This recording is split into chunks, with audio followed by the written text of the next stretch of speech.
It's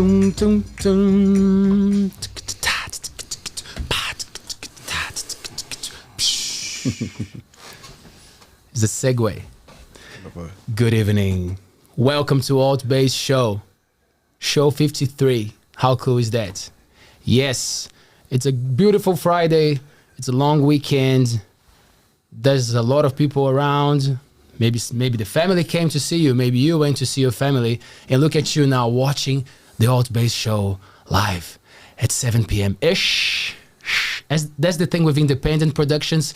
Sometimes we're right on time. Sometimes we're a little bit earlier. Sometimes we're a little bit later. Hey, accept the beauty of letting things be. Can do what we want. Boom! You can do what you want while you wait for the ALTBAYS Show to start. Thanks, Brett. That was boom. Yeah, I wasn't going to wait for you to do all your rest of your your ad read stuff. Was like, no, you're good. Carry on though. Thank you. Hey, ALTBAYS Show happens here in the ALTBAYS Studios in Whitianga. There's a lot of cool things happening in the background, in the behind the scenes, you know. So if you want to join this movement, you can subscribe to our YouTube channel. You send us an email. You tell us what you're up to. We can do beautiful shows for you. We can create amazing videos. We can cover events. You can rent this space and do your own podcast. There's funny stuff happening and coming up. So stay tuned. And if you have an idea, if you want to do something, reach out.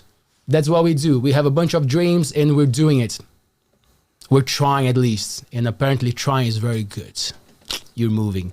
Okay. As I said, subscribing to our channel is a great thing. You support us. You make us grow. You make these videos more visible for other people who haven't got to know us yet. So subscribing is a good idea. Some people ask me, how do I subscribe? That's a good question, because you have to be logged in on YouTube. And a lot of people, they have an email account, but they just access YouTube without knowing that you actually have, if you have a Gmail, it's likely that they link things together and you're already logged in. Mm-hmm. And it sounds silly for a lot of people, but trust me, we are living in an era that people connect with technology in many different ways. And then I realized that I should explain that too. You know, you got to be logged in on YouTube, I think, to even see the live chat.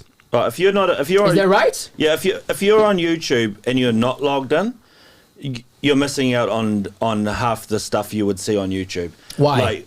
Because you get the recommendations, you get your your history, all that sort of crap. You know, it's I highly recommend logging in for sure. I'm not just saying that so you can subscribe. I logged in to YouTube years ago, and that's just the way. Now it knows me from years of working its algorithms or whatever, you know. And then it recommends the right thing. And that's the thing. People have this idea, because sometimes we talk about social media in a way that is like, oh, it's not good, in the way that the algorithm is sending you shit because you're looking at shit. But if you're looking at... Which is fine, but if you are consuming I don't like also Facebook's algorithm. Well, there you go. But even if you know how to deal with that platform and you engage in the right way with that platform, they will recommend things that are interesting for you. You know, so that's why we're trying to make it clear to people. You have your TV who is telling you what to watch, you know, and now you have this beautiful platform where you can actually choose what to watch. So we try to make our show appealing and nice and entertaining for the whole family. Sometimes it will be crazy, it will get dirty, but life is like that. I'm on fire. It's Friday. Are you good, Brett? Soanes? Oh, no, I don't like that. Say my last name properly. Brett Soanes. Yes, I'm doing good, thank you. Good to have a long weekend coming up, you know, and the work week finally over. Tell me more about your long weekend. Oh, what have I got planned? Yeah. 2 ALTBAYS shows for starters. Great. Well, sounds good. Yeah. Well, it's Monday as well, yeah? Am I on Monday? You are. I think I am, eh? If you can. Yeah, no, I can. Yeah, I wrote yes on the thing that you sent through. Thomas Everth. Yeah? Fantastic guy. Mm-hmm. We're going to learn a lot. I hope so. I hope so too. Yeah. Cool. So, sorry to ruin your No, it's not ruined. It's not ruined. I was just... and the rest of it, mate, just going to work around home, you know, get the chores done at home. Hector is dying to get his room finished, so... Who's Hector? He's my son. Is he a good man? One of them. He's trying. He's great. He's great. Shout out. Come on, Hector. Say hi. How could you? Hi. No, Hector's great. We've been spending a lot of quality time together lately, so that's been quite nice. And now it's extended here, you know, so I can't escape him no matter what I do. He'll be working with me next. Fantastic. Are you feeling good, Hector? Yeah. Yeah? Are you learning some stuff, or you just struggling to understand Taylor's English? Nah, learning heaps from this. Because understanding him is part of the mentoring program. It takes a while. It takes about a year, I reckon. It takes a while, but it's a funny journey. I can say, I realize that a lot of people who hang out with me, they actually just want to listen to me making mistakes and laugh at me. So you can do that with Taylor. I can. I will. Man of many words. Thanks, Hector. Hector is learning to do some stuff with Taylor, which is cool. And I appreciate that you support it and you give us the opportunity to do that. Man. Oh, well, it's good because when Taylor's unavailable and I'm running the desk, you know, maybe he'll be running it, but we'll be able to help each other out, so that'll be good. Won't be so much pressure. Like last time when he had COVID or whatever, and I was like, it was a bit of a trial by fire. I was freaking out a bit, you know, but it's good. Yeah. You made it through. And now you can pass your knowledge on. Wouldn't go that far. Speaking of knowledge. What an intro. Shit, did you like that? Yeah. We have Mr. Steffen Lindner here tonight. Hello Leo, hello Brad. Hello, nice to meet you. Yeah, wonderful. Thank you that you have me here. Yeah. Do you like this space? It's fantastic. And I have to say, Brad, you're a great guy. Leo, you know it, hopefully anyway. Yeah, we know each other since a long time. I met you for the first time. I'm very impressed. Oh, and I love it that you have your son. That you have your son here. Yeah, so this father-son bonding important. It's good. It's not all the time possible, but you're doing it. It's fine. Got to try and fit it in where you can, eh? Yeah. My other 3 children now will be like, oh, when are we going to bond, Dad? Yeah. You know, and I'm going to be like, boy, how many interns can we have in here? Yeah. I've got a whole rugby team ready to sign up. We can have a few, that's for sure. Yeah. I'm bonding now again, or I'm bonded with my son. I just say hello to my son Tom and to my daughter Lily. What's up, Tom and They Lily? are with her mom in Cotonou in the moment. So Having hello fun, to you. having their first gin and tonic? Why are you not there? Hopefully not. Why are you not there? I don't think so. I really don't think so. I'm joking, man. How old is Tom and Lily? Tom is 13 and Lily is 16. Fantastic. 13 and a half and 16 and a half, yeah. Yeah. And I'm a very proud father. Nice, man. Do they go to school here? Yeah. At Mercury Bay? Mercury Bay, yeah. Oh. I immigrated with my family, kid's mom. We're separated now. And the 2 kids, Tom was 9 months old and Lily's 3 years, 9 months old. And they started really here from the beginning, Steiner kindergarten and Magri Bay area school. And I don't want to shift them somewhere else. I think it's important that they stay at one place and that's their community. And that it's something what I see here and realize when I moved here and in my first job as social worker, families are moving. And I had, in my case as youth social worker, sometimes clients, they couldn't remember where they slept last night or the night before. Not because of drug or alcohol, no, because they don't have this really the roots, that they can put their roots down. And for me it's important that they know they're here, that the community, they're safe here. It is harder nowadays, I think, for some people to be able to put their roots down. It is. Especially in the beach towns, like where rental markets are very hard rental markets are very hard to I agree. be stable, you know, affordable and long term become a bit of an issue. I agree. And I know many people who had to move out, families with children, because it's too expensive, you know, for a lot of us. What you're talking about, the children and the family, I really want to go back there, but you said something that I think it's interesting if you can just describe in a few words, because I know a lot of people have heard the expression or some people have not even. What is a Steiner school? In Germany, we say Waldorf Kindergarten. Steiner school, they work with the principle from Rudolf Steiner and work more with materials, which is more natural. And so you won't see in a Steiner kindergarten anything out of plastic. They're integrated in puppet stories. Is a teacher. There are rituals and symbols, and every morning there's a puppet story which are told. They go out and in Kotuna it was every Friday they went out to the beach and looked for crystals and brought sticks back and using the natural material much more and of course songs and special form of colors and as well the kindergarten has another form. It's not square. Mm-hmm. The windows are often have a style like wouldn't say in a church. I don't want to compare it with a church, but the square form, it's more rounded. It's gone no more corners. round. Yes, A little bit more no like corners. Dr. Seuss, or Tim Burton. Yeah. Interesting. Yeah. So a very earthy philosophy, I would say. Right. Yeah. How old can you be in this time? Like when can you study all the years, like until like 16, 17? Because that's how old kids will usually finish. Yeah, some families who had their kids in Kotuna Steiner kindergarten moved then to Tauranga. I think that was the nearest place where a Steiner school was. Right.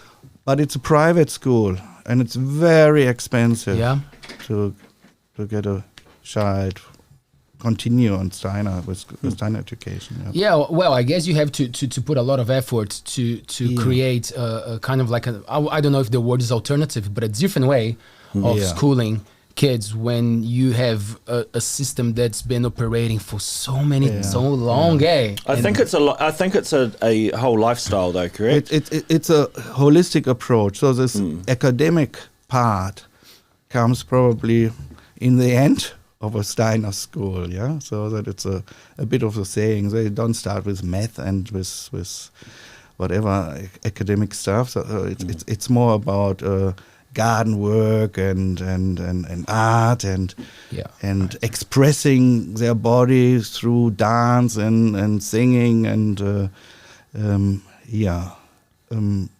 for me, actually, personal, I loved that they went to the kindergarten and then that they have a normal school. Right. Yeah. And I still believe it's a good school here in Magri Bay area school. We were for a while thinking. You better say that, eh? Well. No, we were thinking Aotearoa or Whenakita or we lived at this time in Whitianga and then decided, no, come on, we give it a chance. And I'm not disappointed at all, and my kids as well. They're not disappointed. They like to go to school, actually. In my time, I didn't like to go to school. There was much more stress and power and homework done or not done, and detention. For the people who just joined us and didn't get to see who Stefan is and why he's here, I'm just going to say this quickly. You're a counselor. Therapist. Would you say psychotherapist? Yeah, because of the... I did 2 years further training in psychotherapy and have certificate. Cool. And you run the Embassy of Friendship in town. Yeah. You're involved with a bunch of different projects, and they are quite family driven. From what I read, the thing with mentoring father-son bonding initiative. Yeah. So just because sometimes I do that, we get into the chat. So I like to make sure that I say some words about you and what we're doing. So obviously you're gonna go through everything and tell us a little bit more. But when you say, just going back, because it's gonna link anyway. Yeah. The idea with the school, because I've been there for I think 7 years. 7 years. I think so. Yeah, I'm pretty sure. And it's interesting because, as you said, it's a good school. It's a great school because you realize, at least that's my vision. That's my idea of it. Yeah. You realize that when you have the right influence from home, it's just the most beautiful, perfect place to be. Like, because at the same time that it follows what is expected, there's so much freedom. Like a lot of teachers are so good at actually trusting that the kids know what they want and kind of mentoring them. Yeah. And the Magri Bay Area School provides so many cool opportunities if you're tuned with the school. But obviously, it's so big. So I really see as a mini you know, like as a small version of the community. Yeah. You know, like you will have It- the kids who are doing something that maybe they shouldn't be doing there, and the ones who are exceeding, but like, because that's the challenge. It really feels like a community, you know, like, so sometimes I always think that like, if we all could have opportunities like you just mentioned, like the Steiner, different styles of teaching, it would be very helpful for a lot of kids. But that's what you got in the public system, and knowing You've only got one. In reality, you've only got that one real track, That one rule book. So knowing that, like, if the family is supporting, and if you enjoying the journey, as you guys said, that your kids like to go to school, it's such a score. Hey, it's a little village there, as you describe it, this community. Yeah, I'm coming from Germany, and the buildings, the school buildings, are concrete blocks. It's not nice. There is no grass around or trees. There is in the middle of a town, and cars and noise and everything, and you are in a fifth floor somewhere, and the fifth floor looks like the fourth floor, and the fourth floor like the third floor. So that it's a wonderful village. What I really like to mention as well, I love that my kids, and they're not doing it right now, they're out of this age, but they went barefoot to school, and the teachers are barefoot sometimes. Grounded with the earth, and all this is, for me, my heart, it's wow, what a wonderful place. What, in the end, a good decision to come here, because one decision, I came and I moved so far away along, I couldn't go further. Yeah, Germany is just opposite. When you drill a hole through the Mother Earth, you end up in Germany. That is what I learned in my primary school. What will happen when you drill a hole straight? And here we go. You end up in Germany. But when I was in Germany, when I was 10 years old, the teacher asked, where are you ending up? And then I heard for the first time New Zealand, the Fantastic. name. So I know. Were you good at school? I was not too bad. Not too bad. I tell you something. I was a bit lazy, so I found out when. Is that why you moved countries? I think he was. I started to know. Here comes the lazy guy, man. No, I've heard of a lazy German. They were like, get out of here. No, I think he was a very, very hard worker. Come on. I mean, sometimes in the beginning I was wandering in cafes, closed doors, and what's the name?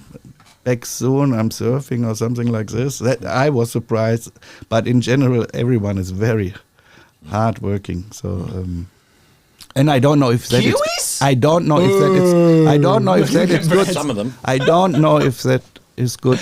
By the way, great. but we come maybe later when we talk what I'm doing. And working with men. So for some, they're not just alcoholics. There are some workaholics around as well. So. You're not wrong. Sorry? I said you're not wrong. Yeah. Yeah. So everything in balance. I believe that it's a good life philosophy.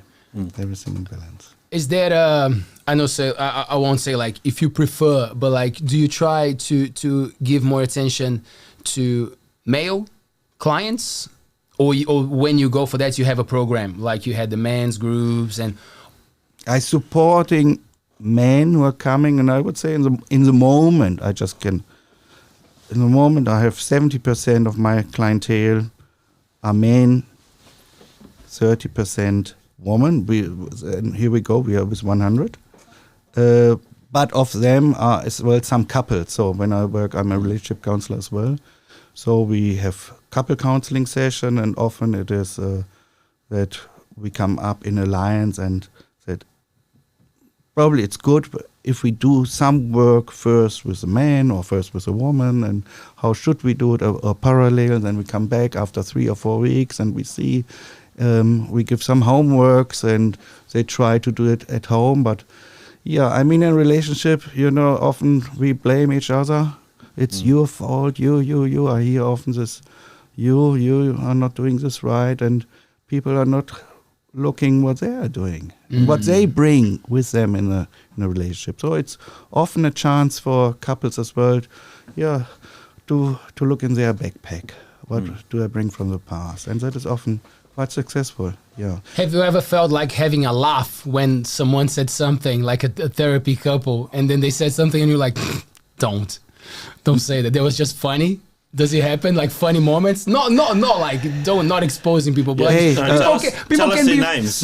People can be funny, right? Yeah. Like when you're having a discussion with your partner, you know, sometimes you watch and you're like, oh damn, look at that. Does it happen that sometimes you're like, we laugh good, a lot. great, Probably not in the first session, probably not in the second session, probably not in the third session. In the third already ice is broken. yes, In general, I'm not dealing with people who are really happy and asking for help. Yeah, they're coming because they are suffering, they're in Yes. pain, and so in my sessions I give really 2 hours. Sometimes first session often even longer, and some clients who are maybe watching that now or will see it later on YouTube say, yeah, or you go sometimes 3 hours, and not I'm going. It's just a situation that we are working on something deeply, and it goes like a spiral down that you become more authentic and more trustful, and there is the beauty in what I'm doing. Yeah, it's not done in 55 minutes, and not the way I'm working. And trust and time, it's important in the work we do when we talk about soul work. Yeah? yes, And but coming back to the laughters, of course, when there's trust and when you feel safe, humor, it's a wonderful vehicle to not cynical, but just joy. yep, Going back to the, I call it a primary food source. When people are together and sharing a space full of trust, you can cry together and you can laugh together. That's a prayer of life. There's grief and there's gratitude. And the prayer of life is when it comes together, and then we are really alive. yes, Yeah, so that it's a wonderful job. So I do it, Whitianga, listen, until I'm 85 or 86. That is my goal. Yeah, 30 years I go longer, and I know It's a long time. it's a long time. Yeah, Are you planning on living beyond that, or is that's when you're planning on dying? Wonderful question. We're gonna talk about it. Wonderful question. No, right. That was just a joke. Yeah, Yeah, it's yeah. funny because I've already got so many questions, and all I've had is your intro. I just wanted to know, because I don't know the difference between these things. What's the difference between a counsellor and a therapist? So I offer. We'll just go right back to the first minute. Fantastic. Yeah, wonderful. But yeah, I describe counseling as a process which you can offer to people who knows how to take care of themselves. So that is as well why we hear in the New Zealand system often about counsellors, because it's supported for 3 sessions from ACC often, yeah. And if you have luck, they have counselors as well in at social services here, for example. You can get 2 or 3 sessions more. But then the process is over, or you have to pay as well privately. But so it describes this process. People are coming to you. You listen as a counselor. You give advice. You help them to work through. You find where they can start to change their life, and often the process is then over. And some people, that it's enough. I have often what I describe as counseling sessions, which are going deep, but I know this person knows how to change their life, how to adjust the tools they learned here, and they take it on, and that's often good. So therapy goes much deeper. Therapy is a process, and we need as well the time and the session. It can go over 3, 4, 5, 20 years, yeah? It's a process where you heal, where we give the healing a chance, where it's more operation rather than I describe counseling more, you put a plaster on a wound, it might help you. And psychotherapy goes deeper. We need sometimes the weeks and sessions that a person is stepping back again in old patterns and to find out what is the trigger again for that. So in New Zealand, you said that you would have access to 3 counseling sessions. Yeah. Not relationship counselings anymore. That was when I came. I think that it's since 8 or 9 years as well. Not so. We don't have money. Anymore. We don't. Right. We don't have money for that. And so that's not therapy. You don't have. There's no access to 3 or whatever. Psychotherapy is a long-term process. Yeah. But would you get that from the government? That's not 100% true. So I haven't paid for mine.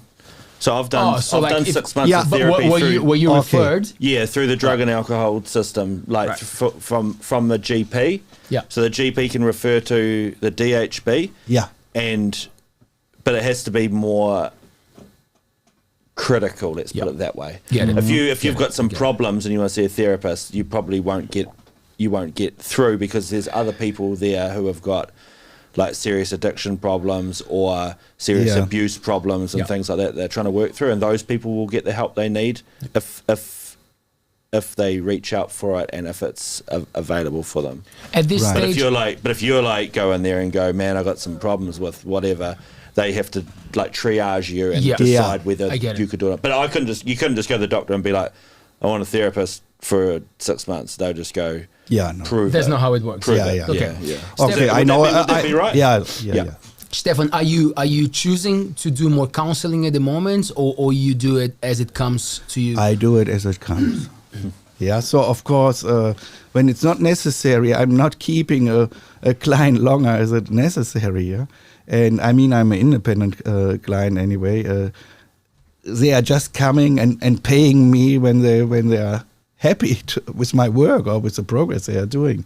Yeah, I'm not keeping someone longer as it needed, as I see. So the recommendation, but often a recommendation is maybe it's too early that you are leaving now, because you think you're just happy, but give it a bit time. Let's see how it is. We are just working on some stuff here, and how is it if you come in 3 weeks back and look if it's still all right and how you feel. Yeah? Of course, I understand that each case is a case. Yeah. But like everything is individual. What's the point when you say, oh, you still need it? So like if you get to the point of saying, oh, you still need it, it means that you might come and say, you actually don't. You're fine. You know, like if you want to take your time and do other things, that'll be great for you. Yeah.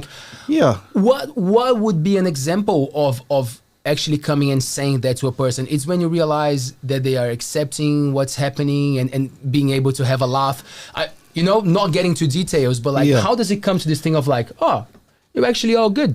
You know, if you want to go do tennis instead of coming here 1 hour and a half or go for a run. Yeah. So I'm using what I call a happiness scale. Fuck yeah. Is it on a scale of 1 to 10? 1 to 10? I like that. One is suicidal.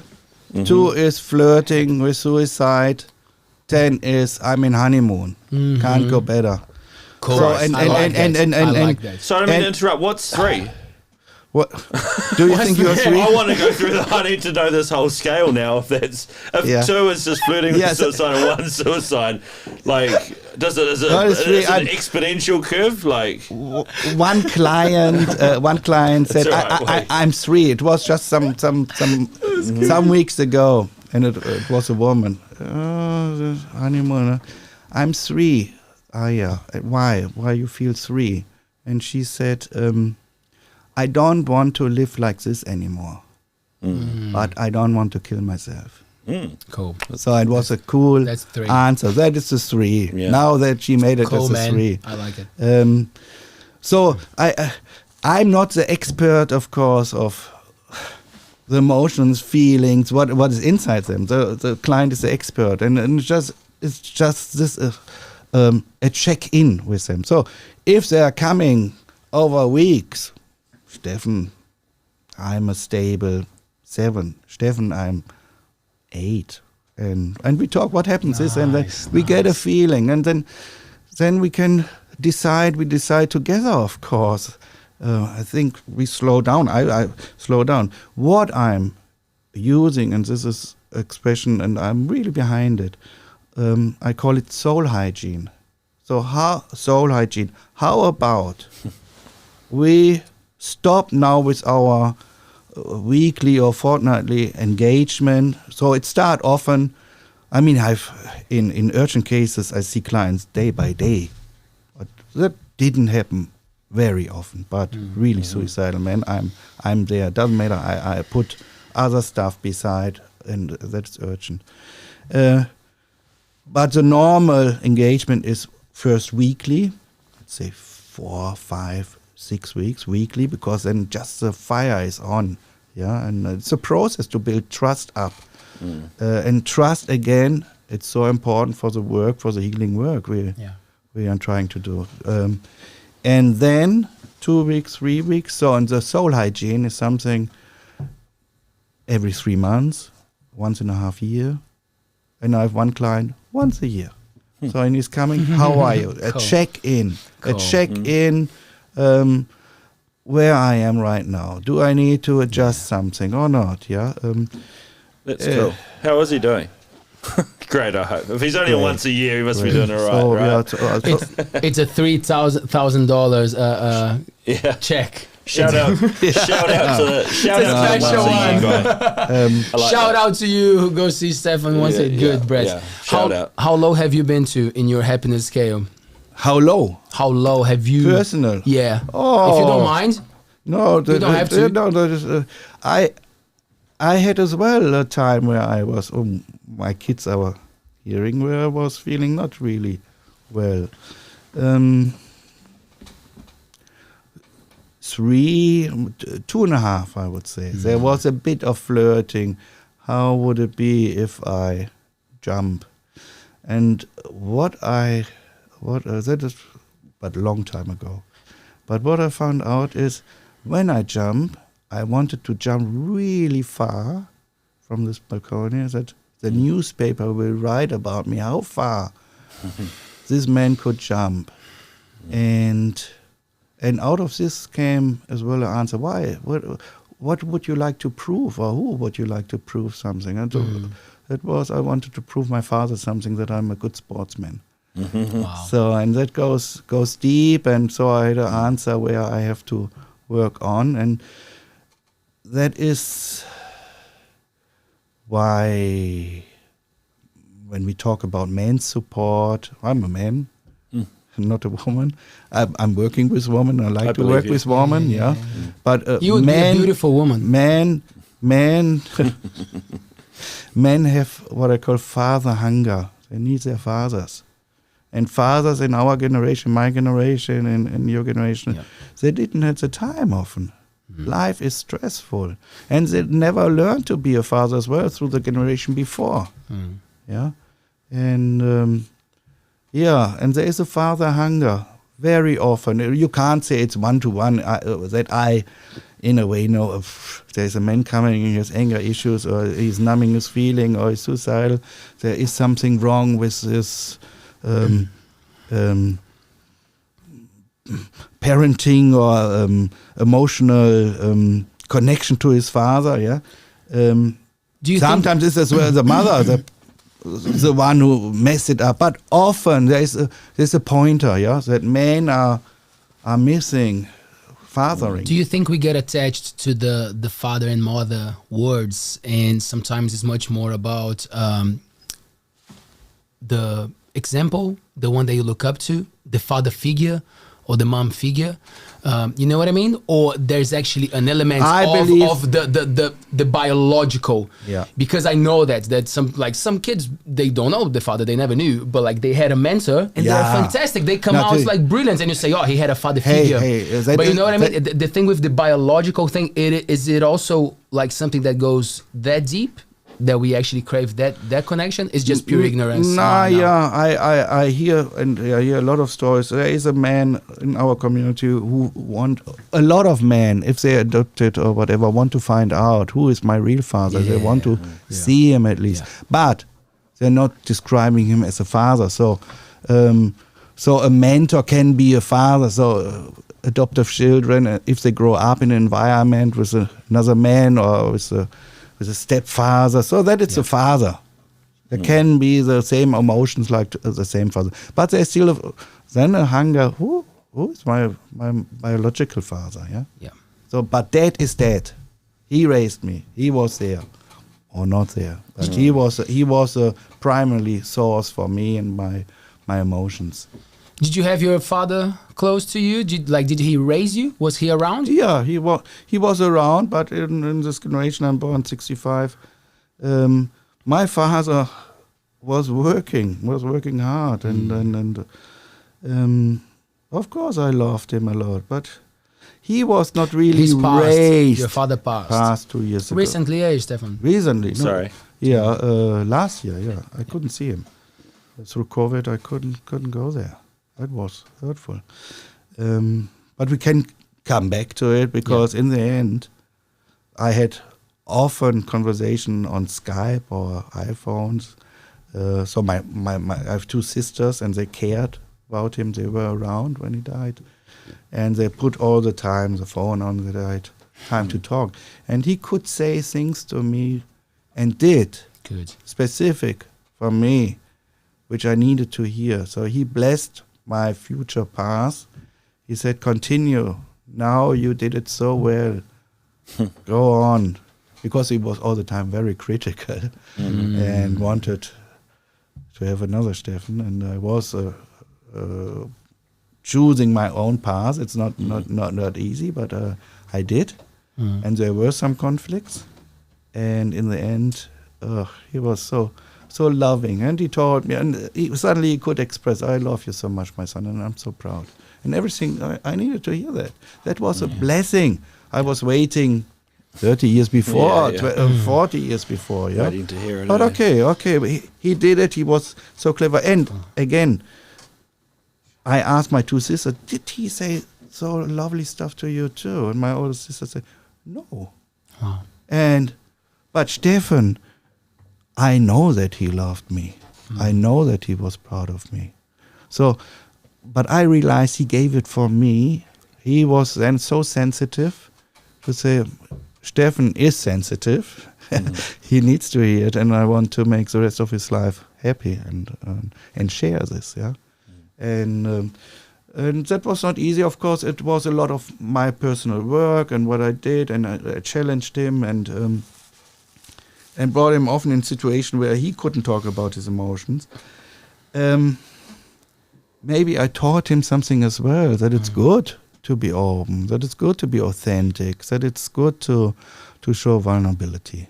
Yeah. What was his response when you told him that you were going through the path of therapy, of talking to people? Did he make sense of that? Do you remember Dad saying that he was into therapy or he knew about it? Was it a present thing in his life? No, they were not supportive. So I remember times when I decided to study psychology and education and philosophy.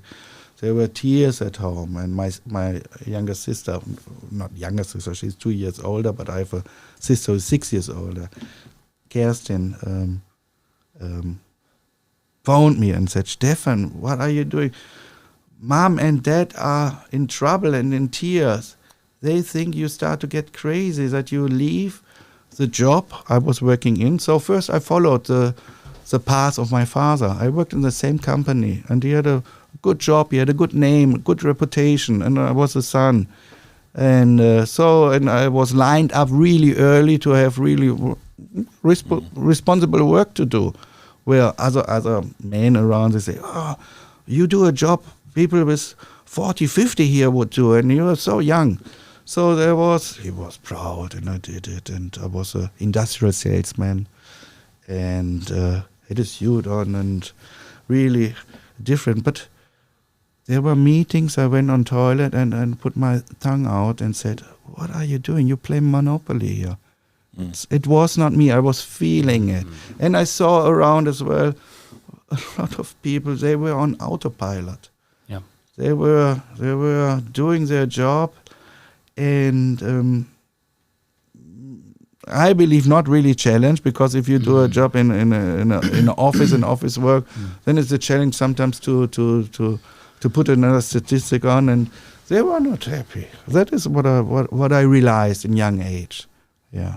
Thanks for doing this, man. This is very special. Oh, just the way that you're opening up about your story. I just wanted to say two things from what you said just now. The work you do with father and sons is just incredible, because I was thinking, you were like, oh, I heard that from my father, and I wish I had heard that earlier. And like doing the work you do, you provide this opportunity to a lot of fathers to relate to their sons, in a more loving way that is going to create better humans. And the second thing that you said that I found it was fantastic, I was like, thank you so much, because sometimes in this show it feels like I keep giving shit to capitalism all the time, and I will, and I am, but it's much more focused, because usually was it ringing? Sorry. Oh, sorry, man. Couldn't hear it, which means that our microphones are good. What we usually don't talk about, because usually the conversation stays at the top. People go, but what is socialism? And I'm like, no, it's mental health, bro. Yeah. This system of working your ass off and being proud of it, and being proud of saying that you're busy, and being proud of working fucking 70 hours per week, it's killing us. It's making us boring, is making us aggressive towards our partners, not giving a fuck about our children, or giving a fuck only about our children and not giving a fuck about the other ones. What kind of society is that? So what you said now in beautiful, simple words kind of like really summarized a beautiful thing that I appreciate that you're doing, and I hope and I wish that more people were into it. So thanks for being so open about it, man. I mean, what changed in our culture as well, and that living here in Whitianga, it's almost for a normal person not possible if one partner, if you're in a relationship with someone and children, you need to work both as well. The kids are alone. Yeah. So it's not just now that a man works 7 days. A woman as well works 7 days, of course. Yeah. And with everything. So where is time? Where is time for love and joy? We are just, how I call it, in our warrior mood all the time, in providing, in discipline, and going to work. And where is place for creativity and love? Yeah, it's in the kindergarten at the moment. That is in the kindergarten. So yeah. So because I was. That's funny you say that, and you bringing up capitalism. Again, no, that's all right. No, but I was listening to this thing just recently about that, and it was like that the feminism movement combined with capitalism, which enabled women to work because it created so many jobs. Now, unfortunately, a few decades later, it's almost,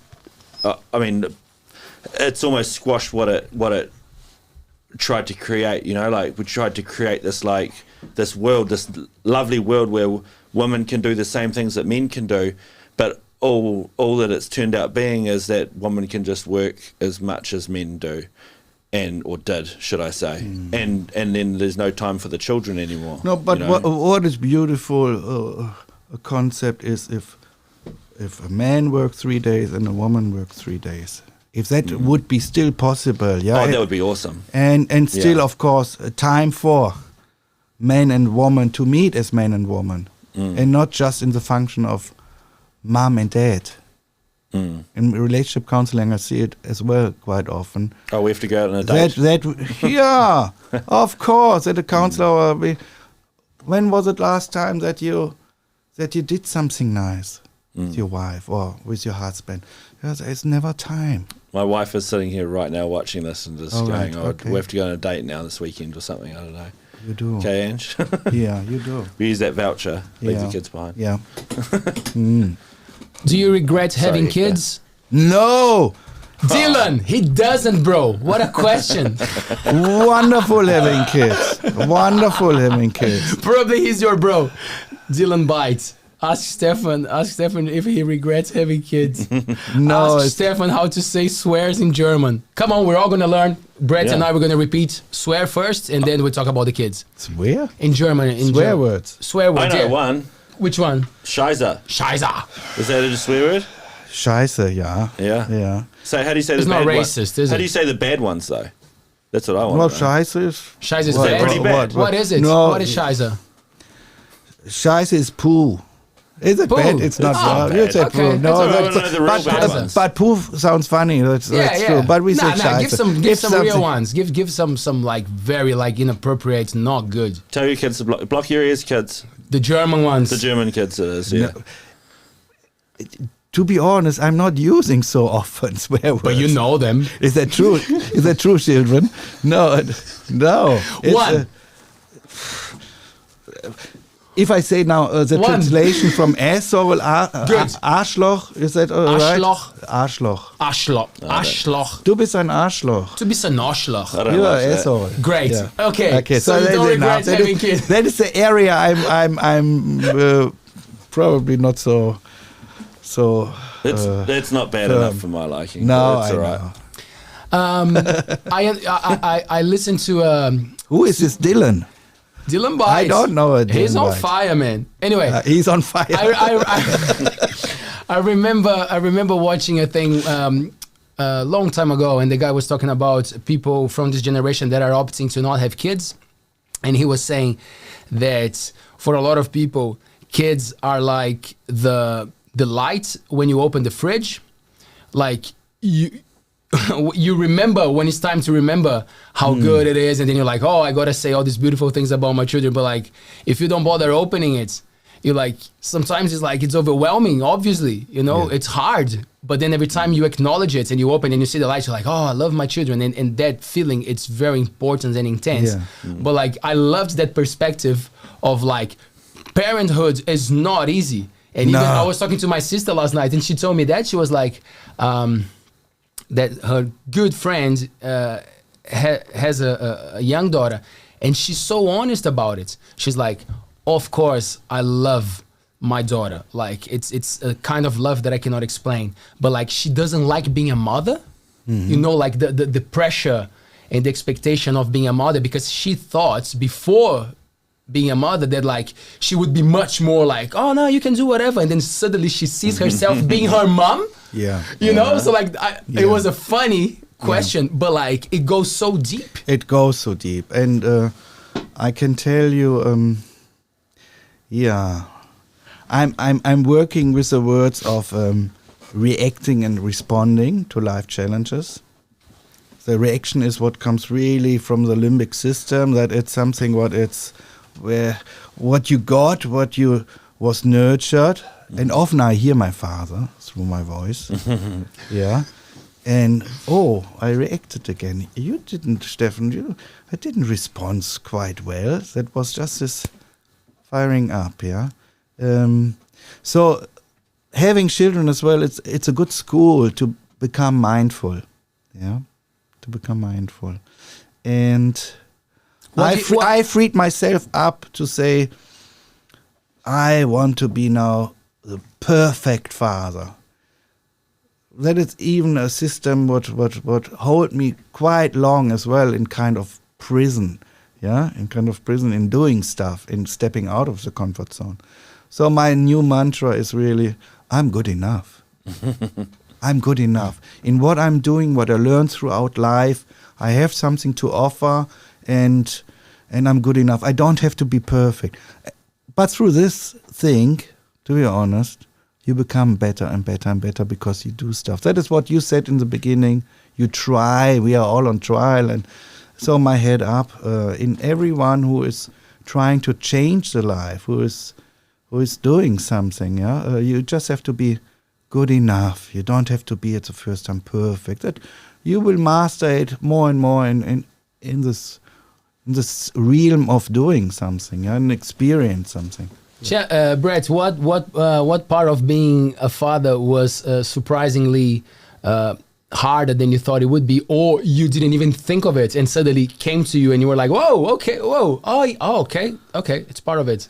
It's spending time with them for sure was like that was really hard to try. It is really hard to try and find the time to spend. Try to find the time. Yeah, because we live in this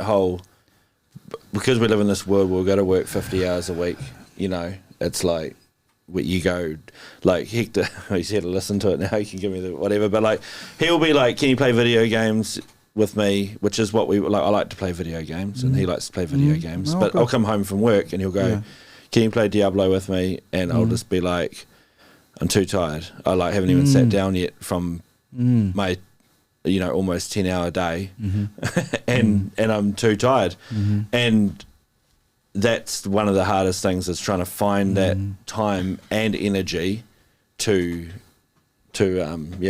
spend with the children for sure. And I've got 4 kids, so it's like, well, 3 at home at the moment for the time being, and it's like it's not just him. There's 2 other girls as well, you know. Yeah. So how you react then? Sorry, Hector, I don't have time, or I'm too tired. Another day. That's what I do. How you approach the situation with your son? Literally just that, yeah. Yeah. And what does he think of that? Get the mic, Hector. It's dumbass.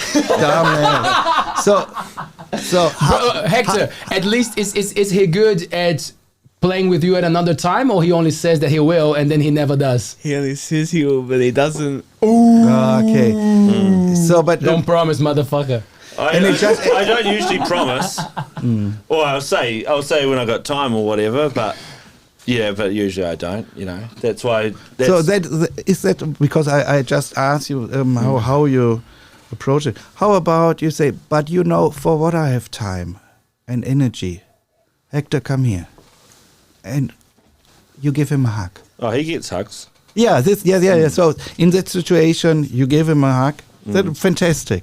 Oh, so that it's like you play a video game, I'll just give him a hug and he be like... He wants to play Diablo, man. He wants that is more important. This is just as good as Diablo, Hector. A big hug. Yeah, okay. Like, no, it's not. I want to play 5 hours of video games with you. Okay. You're right. And I understand Hector too. Yeah. But like I was talking to you before this, I've been trying to be more proactive in it. Fantastic. So we've been going to jiu-jitsu together. Oh, fantastic. Here in Whitianga? Yes. It's fantastic. At Evolution Fitness down there. Yeah. Shout out to Billy and Buddy. Yeah. They're great. And Sheena, and they teach us, and we get to hang out together. So that's kind of cool, you know. That is really He still cool. wants to play video games. So he actually said it today when we were walking up in here. Yeah. He was like, do you want to play Fortnite with me this weekend? And I said, probably not. Okay. Mainly because I don't like Fortnite. But we might play some Diablo. Yeah. So I'm a bit older than you. So this gaming stuff was not in my upbringing really, and I think my son would like to play with me as well. But he is so good. We did sometimes little games, and my God, I suck in gaming and finger use and whatever. That it's too complicated for me. But you and him in doing games, I love it. Good that you're doing it from time to time. You would like to have it more, maybe. Well, I'll try. You do it from time to time. I wouldn't say. Okay, try. There's a long weekend. I'll do some this weekend. Yeah. That's what I'll do. Yeah. You have heard, Hector. You've heard it here. Stefan. Yeah. It's been an amazing, busy live chat. There's a lot of people watching us right now. Really? I'm just going to throw some questions as we go because we have so many cool topics to touch on. So I'm just going to throw some stuff in the middle to add some spices. So Hanako is asking, how long does it take to become a counselor? And what are some of the highlights of your job? Important, relevant things for you. I'm sure everything is important, but you surely have moments that you really appreciate. How long does it take? So I have a really high qualification because I studied psychology in Germany. And Kids, listen to that. And I believe you can become, at social services, someone did a counselor degree in drug and alcohol supported through social services in 2 years' time in being once a week or over several weekends. I think to become a counselor, it's not so long. Okay. So it's 2 years, let's say, yeah, I to be a would- counselor. So a yeah. therapist needs more work. What And you are- study at a university. What are the But again, steps? I didn't study psychotherapy at university. I studied psychology. So there's a Right, difference. okay. So, and I'm not a psychiatrist. So I studied my major in psychology was counseling from individuals, couples, and groups. So that was my major. And then I did a 2 years training in psychotherapy. In overall, that took me eight years, Hanako. Yeah. So what I have a level 8 qualification, New Zealand authority, and a lot of workshops and other trainings, and I did my own therapy as well. So I started from 36 to 2.5 years. Is it required that you no, attend to it's become not- one? No.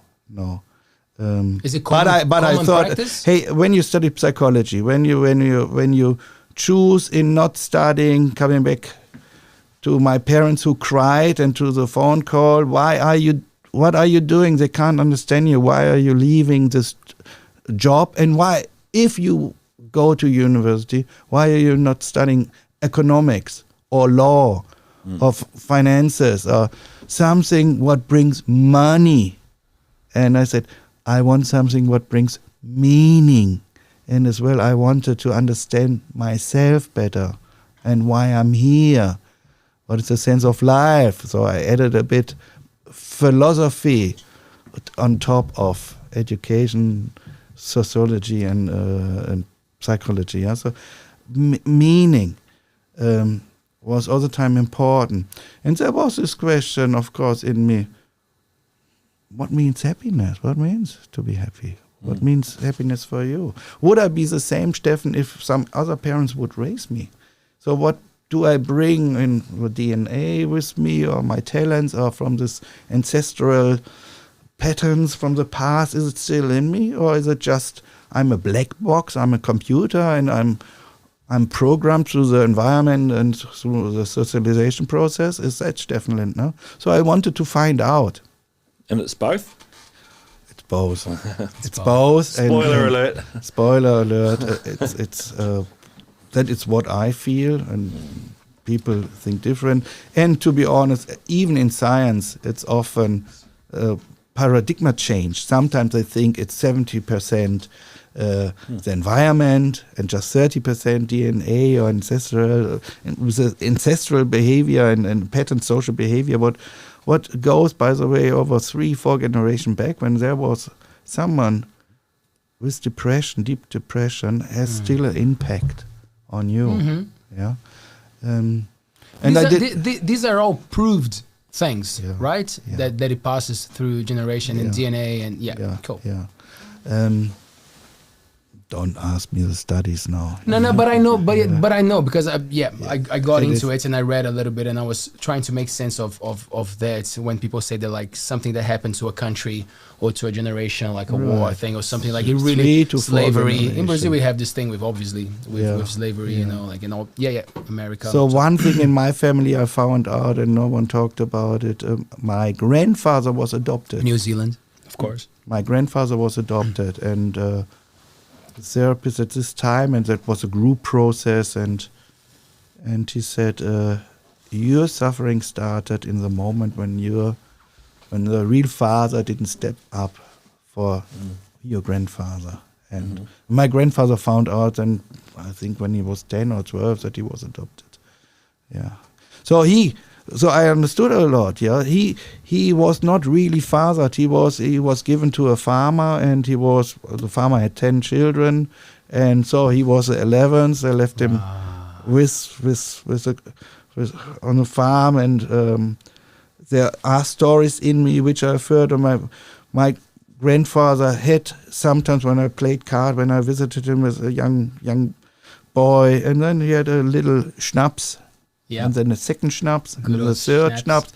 And sometimes then he started to cry. And then he told me stories that my bed was under the roof and the snow went nights onto my bed. So they had him, but he didn't feel any emotional bonding with the parents. Was just running around there and take care that he had food at least, and he survived, of course. Yeah. But how can this grandfather be a good father to my father? So he was very hard and rough and providing for the family, but was suffering as well. So he had alcohol problems, numbing his feelings of no one loved me. Yeah. So my father tried to do the best and with all, and he changed a lot. And I'm, of course, trying to do my best. Yeah. So, but still, the grandfather's suffering, it's still a bit in me.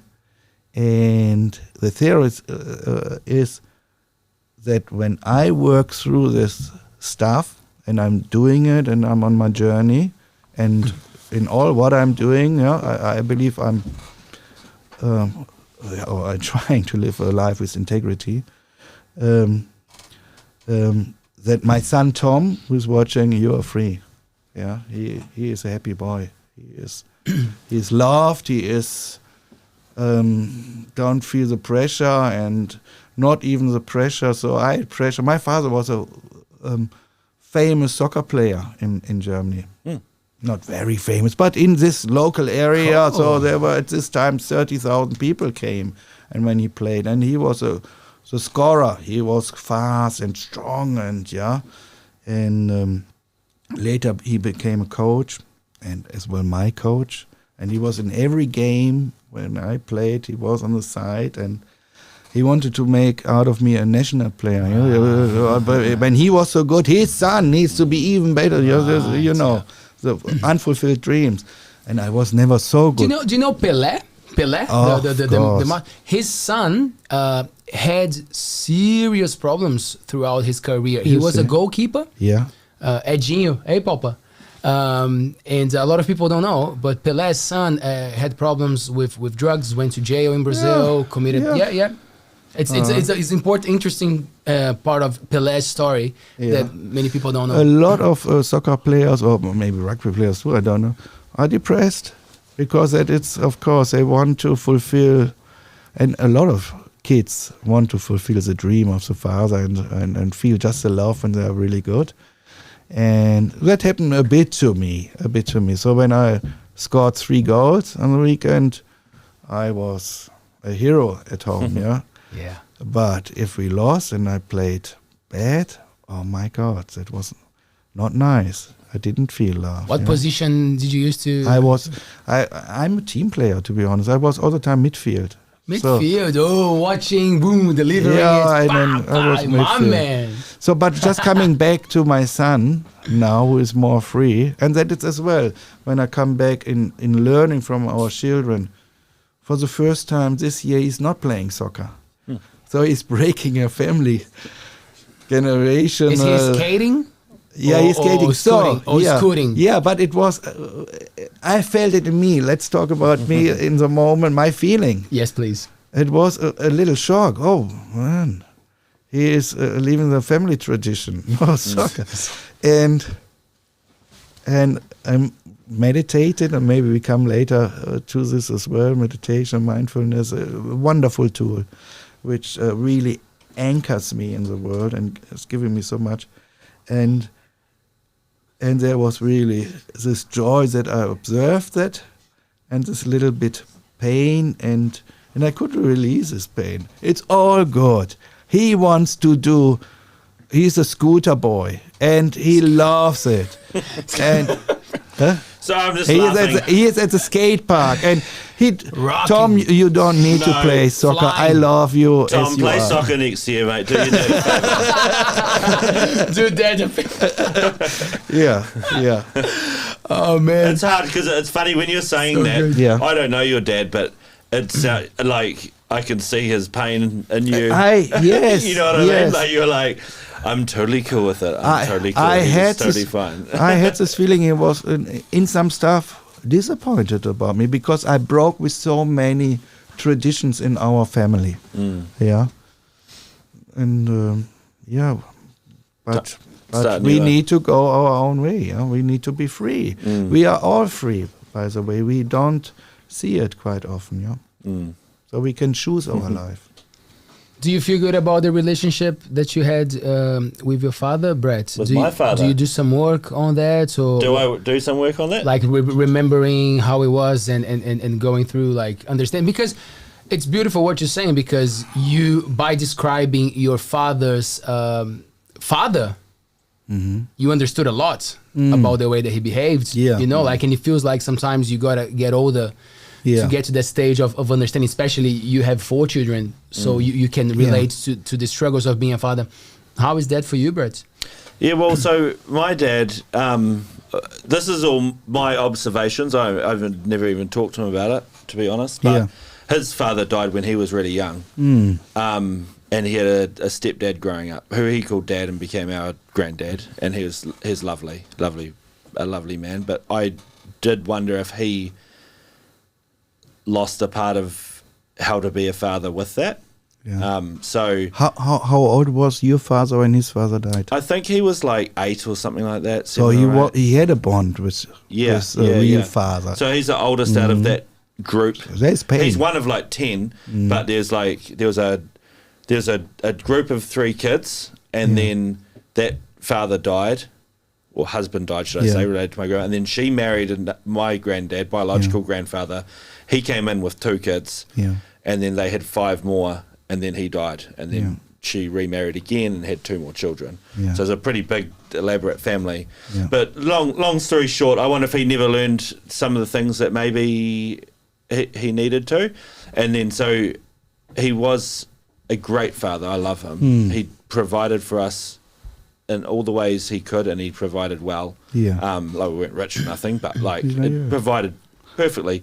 Like, we'd go away on holidays and stuff like that, but we probably didn't have that bond. I never had that real close bond with my father until my little sister came along. I was saying this before the show, and she came along and softened him up, and now he's all I love yous and hugs. You know, like he's what I would have probably wanted as when I was 10 instead of when I'm 37. Well, I shouldn't say instead of, and as well as 37, you know. So that was my dad growing up, and then I think I almost emulated that as well when I ended up having children. Did that same sort of thing, because like, it's funny because when you're talking about your grandfather and this similar scenarios, it does compound down, you know, like, and I'm sort of like thinking to myself, do I know how to be a dad? Because my dad was, don't get me wrong, was a great dad, but he wasn't the dad that I probably needed. And if he does end up listening or something, like, I love him to death, and I wouldn't even change it, because it shaped me to be the person that I am now. You know, but I've had to actively try and be like, and especially more of late now that I've quit drinking, which is, you know, another story. And I'm sort of going, okay, now to actively be doing these things, like being a father that a father should be, not just one that yells at the kids to empty the dishwasher. Right. So I still do yell at them to empty the dishwasher. Hey, and to get out of the shower. That is when I said reacting rather than responding. Happens to me too. That I do stuff and I'm hearing this, then we are reacting. We are not coming from the frontal cortex. We are coming from a limbic system where emotion and feelings and reaction are. Where are they? Can you just go through that quickly again? So when you say the frontal cortex is more the logical part, where we think, where we respond to life, where we stop just and think, oh, and that goes quick. What is the right way to do? Reaction comes from the limbic system, more the middle part, and you just fire up. So is that like a reflex, the amygdala, right? The amygdala is a part of the limbic system. That's that fight or flight kind of. No, fight and flight. It's part? Even we call it as well reptile brain. That's by the way the brain who dies in the end, at least. And you see me, I have a story with that, because my mother was in coma. and without over years. And her reptile brain was still okay. Parts of her limbic system were still okay, but there were damage of her frontal cortex, so she couldn't respond to life anymore. But there were reactions, there were still feelings, and sometimes we saw a tear rolling down. We still don't know. We couldn't ask her, are you sad? She couldn't react. She couldn't respond. Frontal cortex was not there. But the reptile brain was, of course, the body was still functioning. She looked good until she died. I want to say two sentences to you, or to this topic you raised with your father. Beautiful. One thing,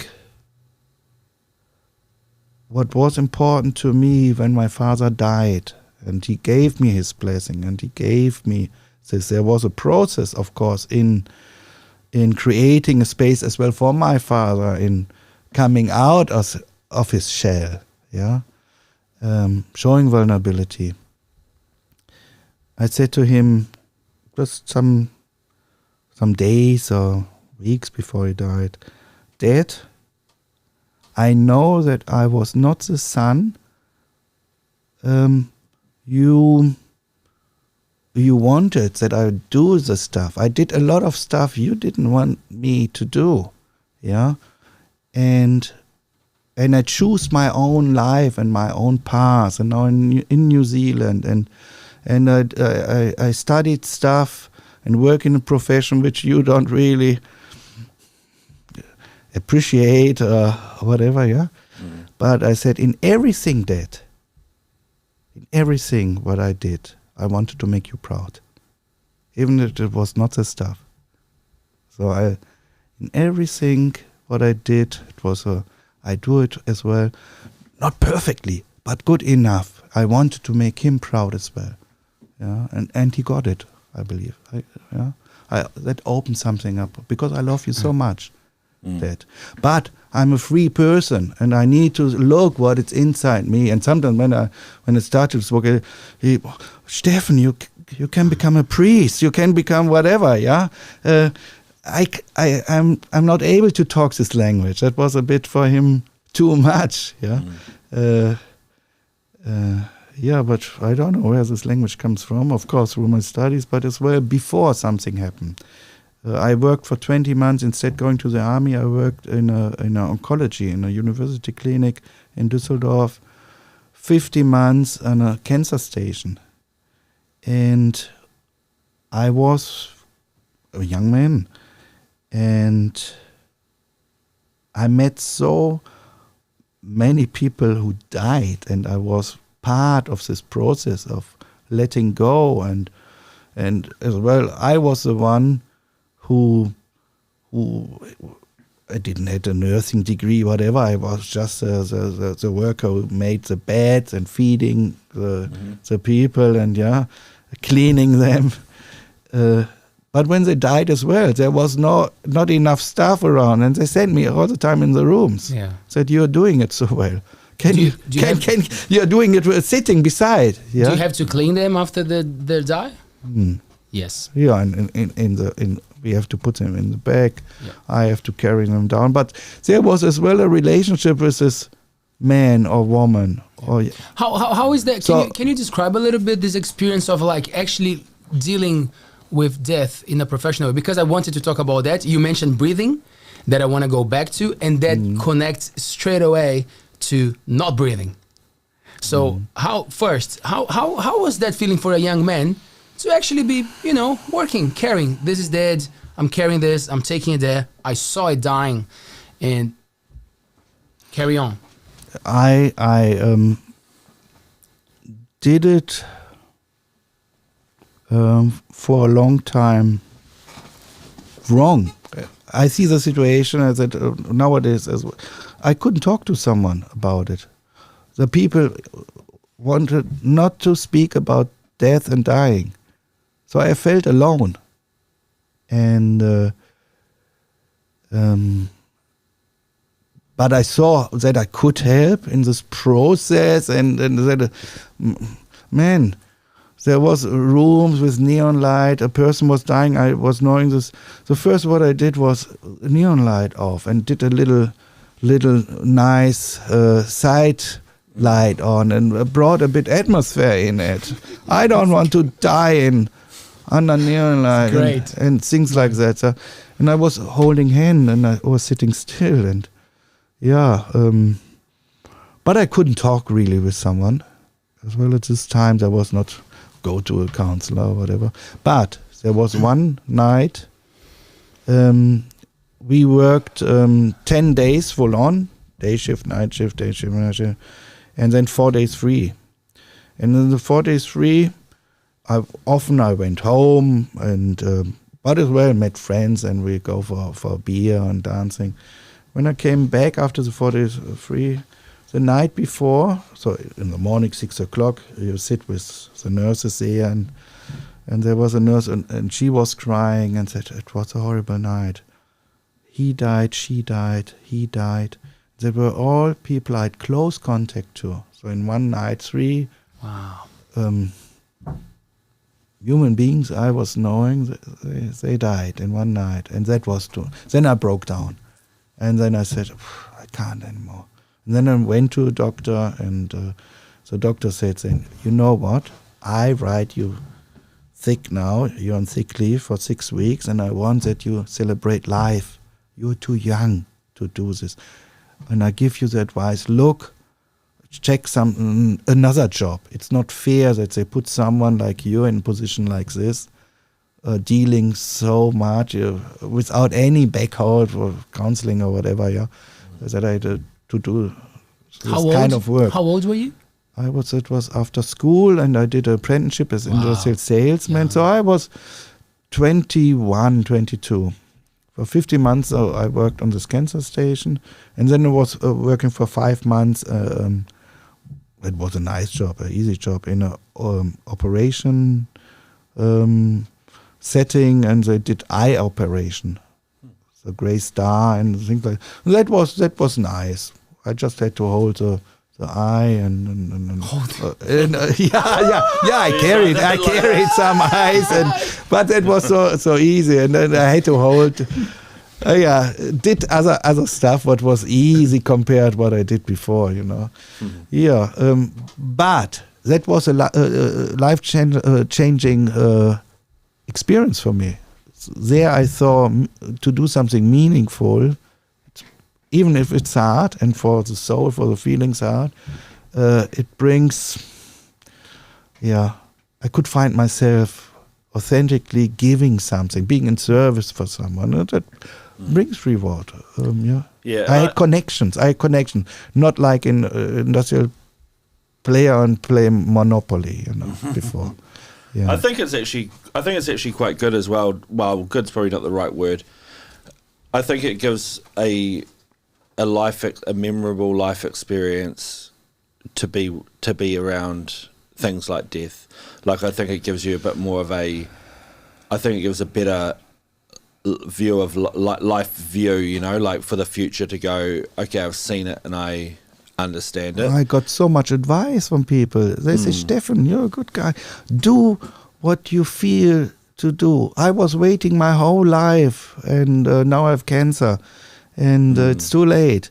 So that it's my life. And that was not just one man. There were all the time people who shared their feelings. And when you take time, they are sharing. When you listen really to them. And I did it. Yeah. I forget about time often. I'm often timeless, and that it's not all the time good when you are in business, but as well, that is what I said. At least 2 hours, I need the space to feel, to connect. Yeah, there's so much, and this connection is so important. What we do here, by the way, and talking about our fathers and about our feelings, it's wonderful. And that is when we talked in the beginning of a men's group, and of course there can be other groups with women too. In the moment, I was in Germany in a therapeutic men's group, and I was part here in the time of separation 6 years ago from my wife. I initiated a men's group here with a friend of mine, and we were for a while in Whitianga with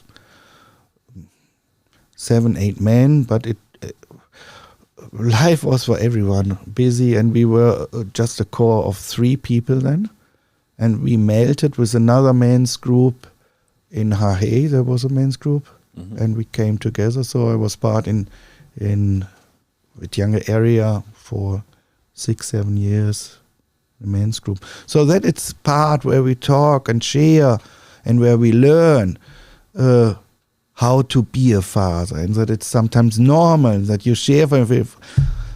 Hector came and wanted to play, and again I said, I don't have time and I feel so tired, and I know I should do it, but I try to keep my family together, where you just share from a feeling, and you hear how other people are responding to that, and that how they deal with stuff, or that they understand you. Often it's just a place, and in therapy as well, where someone needs to be there and know, we can't fix it right now. I can't take everything the past away, but I understand you. Well, we've got to say it too. I understand you. You need to be able to vocalize it, because sometimes I don't think you even think about it. Yeah. I know I don't, until you're sitting across from me and going, all right, so what's the story with the video games with Hector? And I'm like, of course. I don't really think about it, to be honest. You know what I mean? Until you say it out loud, of course. Yeah. Are we coming to a time that men are seeking for help more often? Is it because not necessarily help, but like a space to share and to express their feelings? I'm getting more and more, man. I believe yes. I'm optimistic, and it's out in the social media, mental health, and that men are suffering. Women too, of course, but we talk about the high suicide rate here in New Zealand, and and on another hand, if I would do it statistically now, one component is I'm established now, and people are spreading the word, and of course more men are coming, and more men are recommending me. Oh, man, I know someone who is pretty good. You can listen. He is a cool dude, whatever what they say. Yeah, man, when you say like, oh, he listens, he's good. You know what I was thinking before? Like, it's kind of like an investigator kind of work. Like the same way that a doctor has to ask you questions and do exams to actually find a problem. Like this job, because a lot of people make fun of it. Oh, the guy's sitting there and listening, and you're like, man, he's like an investigator. Like he's picking your brain and trying to understand a journey, a life journey. Yeah. To give you the right words, and people sometimes take that for granted, so it's cool what you're saying, like, I'm a good listener and pay attention, because you got the toolbox to listen to that and try to translate into... Not just the toolbox, I have as well the willingness, I believe. Thank you, yes. Yeah, because, and I'm not... when they asked me... so what is your business? I had problems to say business. I have a service. Of course, I need to pay my bills, and I have 2 children and newly a dog as well who are eating my. But it's not a business. Is for me making money. Yeah. I don't want to make money. I need to. But today I had a session. Someone called me and I said, "Please, I'm so happy that you come after half a year and that you reach out to me again. Leave the money." I don't want it today. Just it's good that you're here, that you're reaching out. And he was crying in the morning, and we sat together 2 hours. So, and saying this, and that is not criticism, but when you go to a doctor, because you said a doctor and make the investigation, and we have good doctors and they do a bit longer, but in average time you sit, I think, 12 minutes there. It's calculated because we need to have this through. So come on. Okay. I describe your pills again, anxiety and depression. That is what I learned at university. That will help you. Let's try with that, with this doses. And so I'm describing you or giving you time. Not pills. And sometimes pills is it's necessary. Fantastic. I'm not completely Beautiful against, but comment. if a doctor would take more time, and there are some doctors and said or coming later and making sure that you are all right, and that is all good. But in general, there is no time anymore. We live in stressful times. Our culture is so evolved. The time it's valuable. And it shocked me once that a person said from a business area, "You are wasting my time." That it's a typical sentence. "Don't waste my time." In this angry, you don't have a right to waste my time. If you ask a question, if you are too long and saying, I like it as a supermarket and living here since 13 years, I know a lot of people, of course, in the community. And if I go to New World or to Countdown and say, "How are you?" In the beginning, I try to answer honestly. "Oh, today I'm not so good," or this. Not too far. I mean, I had this. But it's kind of, "How are you?" Good. So there's no time really to hear the answer. I mean, as social worker, sometimes I was so shocked. I call and on a line someone said, good. I didn't even ask, "How are you?" Yeah, so that is we are so on autopilot, and not just in New Zealand. It's probably. "How are you" is just virtually just saying hello, though, isn't it? Yeah. In a lot of ways. Yeah. So maybe it took it all the time too serious. But behind, I sometimes normally tell people how I am. Normally and should be. They look at you like, "Wow, all right, don't want to hear your life story, mate." So that is this when I ask in therapy, "How are you?" There's a time. But I won't ask in the beginning. My process in the therapy start often that we drop deeper. What I mean with that is that we take time for breathing, for mindfulness, and maybe later we come. Maybe now, in the present moment. Okay, so why not? We love talking about breathing and breathing techniques here. It comes up in very different shows, which is amazing, which really shows the importance of it. And I never forget this. I'm not sure if it was from the book Breath, because I talk about that quite often. It really changed my life. But I got into reading and studying a bit more about the breath, and the guy was saying, like, short breaths, you actually, like you going closer to death in a way, like you're using this energy that is actually not necessary. Every time that you get, you shorten it, and then you come and talk about the importance of like the mindfulness, breathing mindfully and paying attention to how much time you're taking to do that. And just by focusing on that, the quality of life that comes with that. So linking that with people who are seeking for advice, for help, how can we glue these things together and make it a beautiful... So check now the comments what will start when I say this. Maybe there is something else coming up. I believe that anxiety and depression quite often is a result that we are not under control of our mind. It's an illness of our thinking, forward or backwards. Depression is often the thinking that we go backwards. Our mind is going backwards. Thinking, hanging on something, consciously or subconsciously. Or anxiety, it's too often with worries in the future. Yeah? And then we panic. So if we learn as a tool of what my mind is doing and releasing the stress, the feeling of stress in our thoughts, and then we can do a wonderful stuff through mindfulness and through mindful breathing. So we can have even a conversation with ourselves. What's going on? We can send messages to ourselves. And when I say to ourselves, I'm break it often down in the self as a whole, in a social self, in the true self. That's a bit spiritual. What is the true self? The true self is the intuition. It's a sense of who you really are. For me, so I describe it like this: as my understanding from the true self. the sense which you got when you was born, and it will be the spark of energy, the spark of love will be until your last day there. We don't know, maybe that goes after death and transform, maybe not, I don't know. Yeah, but it's good. I'm working with hope, and it's good. Life without hope, it's not so good for me, I believe. Do you have sorry, you can. Yeah. My bad.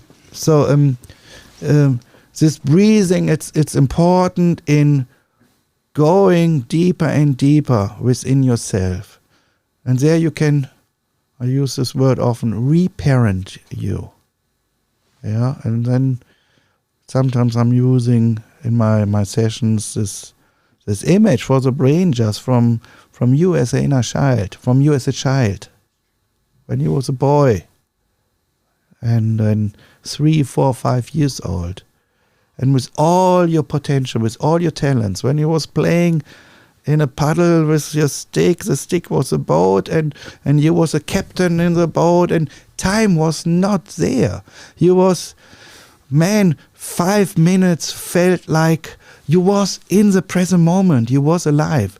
So using this image of the inner child, what is in you, then it makes sense when we can say we can reparent us. So look what this child wants. Give him love. Give him self-compassion. Send words of love towards yourself. Not in a narcissistic way or what, yeah? But allow yourself to be kind. Because we are suffering, and in our generation, in our culture, we are programmed, socialized, through judgment and expectations through our culture. It has to be like this. You must do it. Yeah. In a way,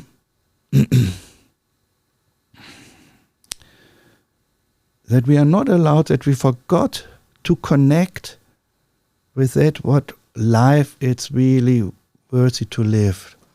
Yeah, the value of life is, of course, that you are in peace. Of course, you have an inner source, that you are strong, that you are free. Yeah, and of course that you're good enough and worthy to be loved. But often our critical thinking, yeah, in stress, it's forgetting about it. We are living in a culture of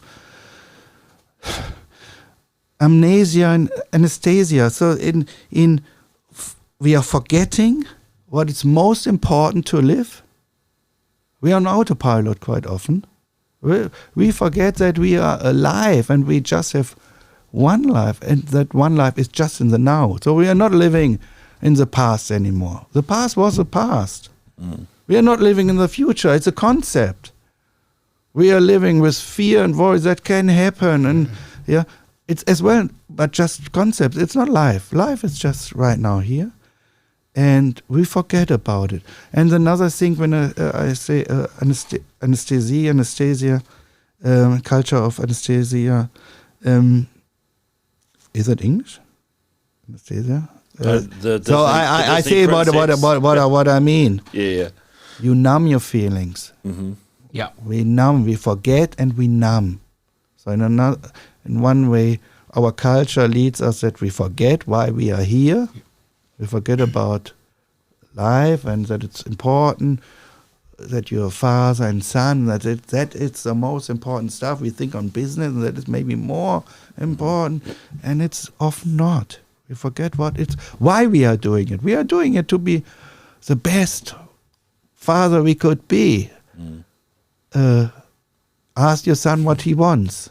He wants to play with you. So, and when you are reminded sometimes that on your inner child, ask your inner child what it wants. What does it want to work or want to play? So it's not a revolution that you don't should work. It's necessary as well. We need this warrior energy. So that is not. But often we are just a product of the expectations of our culture. Yeah, and that is not good, I believe. Yeah, we are missing the point. We're missing the point, and we are numbing. So we are numbing our feelings. We are living in a heroic culture. We have to be strong. We have to be a hero. We have to not showing any weakness. Yeah, not talking. A man at all is not. I'm not feeling so good. My cat died, and I love my cat. And let this grief out. No, we mislearned. We don't have a lot of knowledge how to grieve, and we are grieving. There are different stages of grief. Actually, what is a bit allowed is you are allowed to grieve and be sad and show tears when someone dies or after a separation, a loss of a human being. That it's still accepted. But I'm telling you, and I feel it deep in me, and through mindfulness, actually, I can tap into it even, and now I can identify it. I believe we are all suffering because we are human beings, that we see we are poisoning our planet Earth. Our climate, all this stuff, what it's happening, with all the plastic in the ocean, with the wars in Russia. We see that, and we are coping because we don't have knowledge how to really deal with it anymore, with our pain, with sometimes our subconscious pain. We don't want to hear about it, because we don't know how to deal with it. That brings kind of sadness in us. And it's important that we talk about the sadness. So that is a bit my message in a way. Absolutely. That we because it showed in the past, and I don't want to be too romantic and saying the past is better than now. No, the past is the past, and now we are now. But we need to observe what it's now here. So, and we don't have knowledge about grief anymore. I started years ago for 8 months with my friend David Lynch, Aikido master. He came with his idea, and the Death Cafe, was it the one? The Death Cafe. I wanted to bring that up. Right, Fantastic. the Death Cafe, and it was firstly well promoted as well through the informants. It was really nice. What was it? So it was a meeting once in a month with cake and tea for free, volunteer, of course. Topic: death and dying, our fear, what we think about it, just to give death a place in society, because we all think about, of course, death. Yeah, and I wanted to ask something related. I want to go back there, but like what you said just connects to that thing of like when you said, when you go to the level of happiness and you consider killing yourself, but like the part of the flirting was very interesting, because I think every human being, it doesn't matter how good you are in life, there's that moment that you see yourself actually jumping off the cliff and getting very close to it, or actually pushing yourself in front of the car. You don't think so? Nah, narcissists for one, and some people don't have any issue. I've talked to quite a few people that are like never even crossed my mind. Wow. I believe in a state of happiness, you don't think about this as well, and you don't need.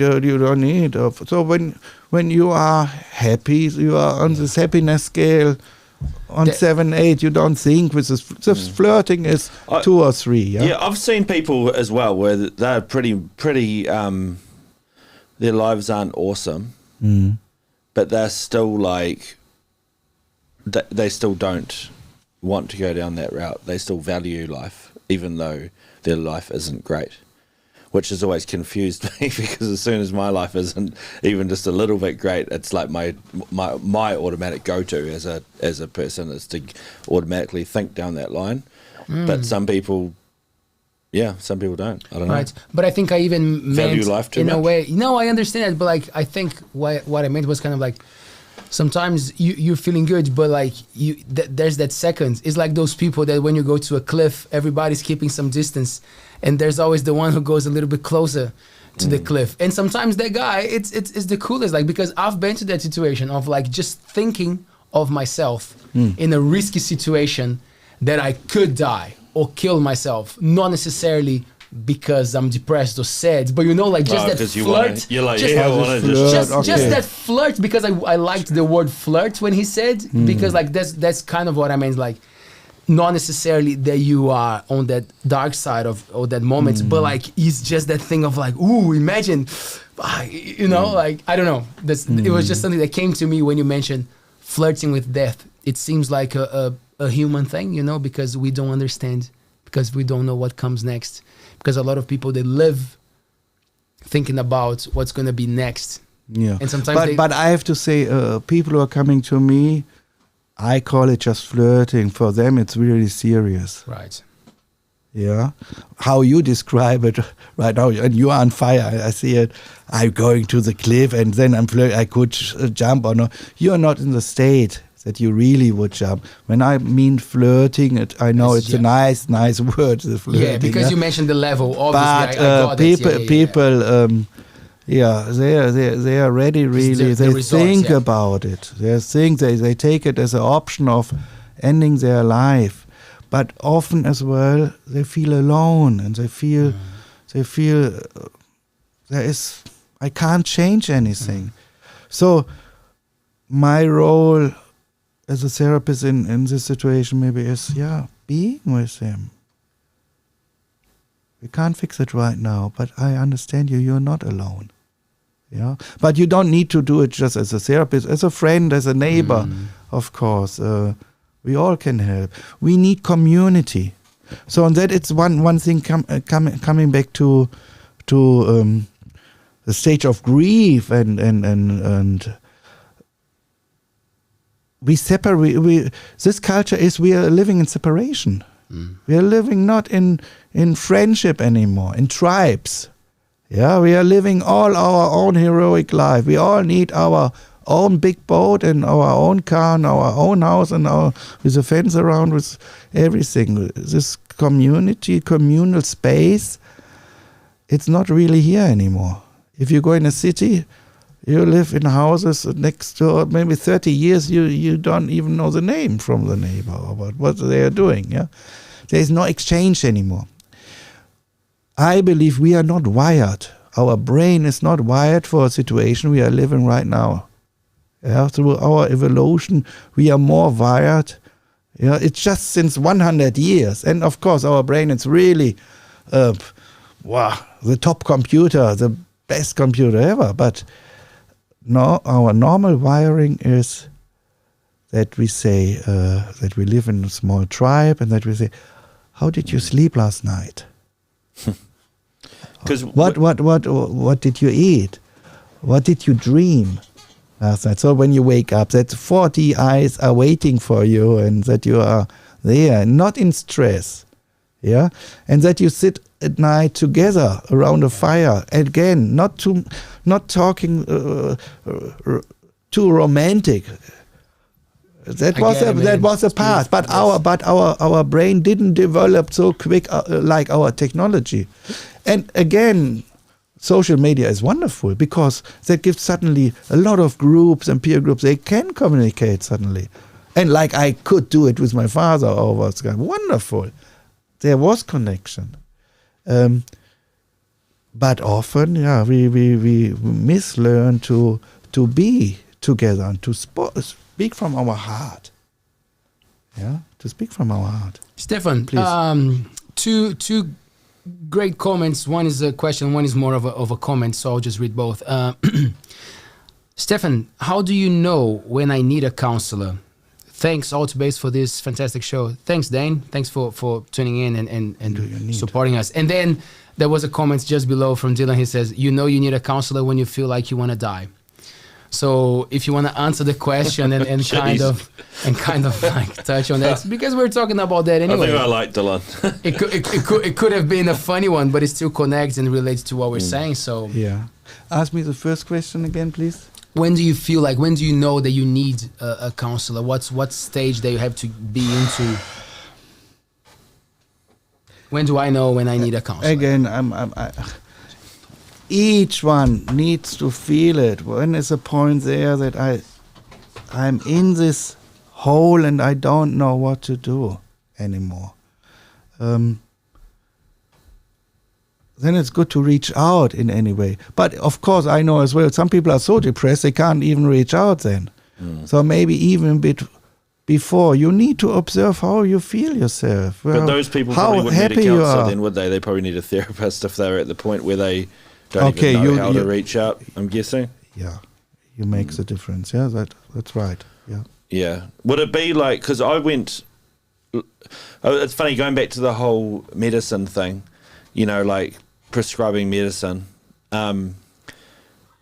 I sort of view the doctors, this is going somewhere, by the way, I view the doctors like they literally, because they have to have such a throughput of patients, you know, and they almost have to, right, because I'm guessing there's not enough GPs to cover the amount of sick people. So, like, they've got to really, really pump them through, like you say, 12 minutes or whatever. You can't figure out what's wrong with someone mentally in 12 minutes, right? Or 15. I believe so, that you can't find it. Yeah. So they almost have, they've almost got no choice. Yeah. Yeah, it's a system. Hey, they are part of the system. Yeah, they could go, well, you could go see a counsellor for 3 episodes. So that's what happened to me. They were like, here you go. I went in there with chest pains. And I was like, I've got chest pains. And I was like, my dad, all my uncles died of heart attacks, my grandfather, all that, my dad's uncles, whatever, all died of heart attacks. So I go in there and I'm like, I've got chest pains. I think I'm like, I might have a heart attack any day. And they're like, you're in your 20s, you know. That was a great joke. But so they're like, okay, then we'll give you an ECG and we'll check your heart out. Yep, your heart's fine, as we probably would have thought. And they were like, okay, we'll do all these other tests, some questionnaires, whatever, blah, blah. And they're like, oh, you've got anxiety. And I was just like, oh, I had no idea. Beats me, you know. Yeah. So then they're like, well, here's your pills for starters, and here's your 3 free, you know, sessions with a counsellor. Well, if you get 3 sessions, that is good. Absolutely. And I went to them, and they were helpful. Yeah, 100% helpful. Like that. Yeah. I mean, 100% they were helpful. They didn't help me 100%, unfortunately, because the reason I had anxiety and depression, for that matter, which I found out afterwards, because it was some people I didn't even recognise it, to be completely honest. There's no way that could be fixed with 3 visits, which turned into 5, and or pills for that matter, you know. But I sort of do feel like they sort of are cornered into it, you know, like the doctors are, because it's sort of like, well, shit, man, what do you do with the resources you've got available to you? Right, you know? Right. And it is in the system here in New Zealand. I know I got 2.5 years psychotherapy paid through our ACC system. Germany is richer. They can pay it. And I wouldn't say that I was unhappy, and I was looking for tools. How that can't be life, how it is. Yeah, I want to be more joyful. Yeah, and of course I needed to go first to a doctor. I needed to go through a process, but I got then this sessions over 2.5 years for free. So, and that it's here not possible. It's New Zealand with 4.5 million, 5 million people are not so rich, or some people are very rich. Yeah.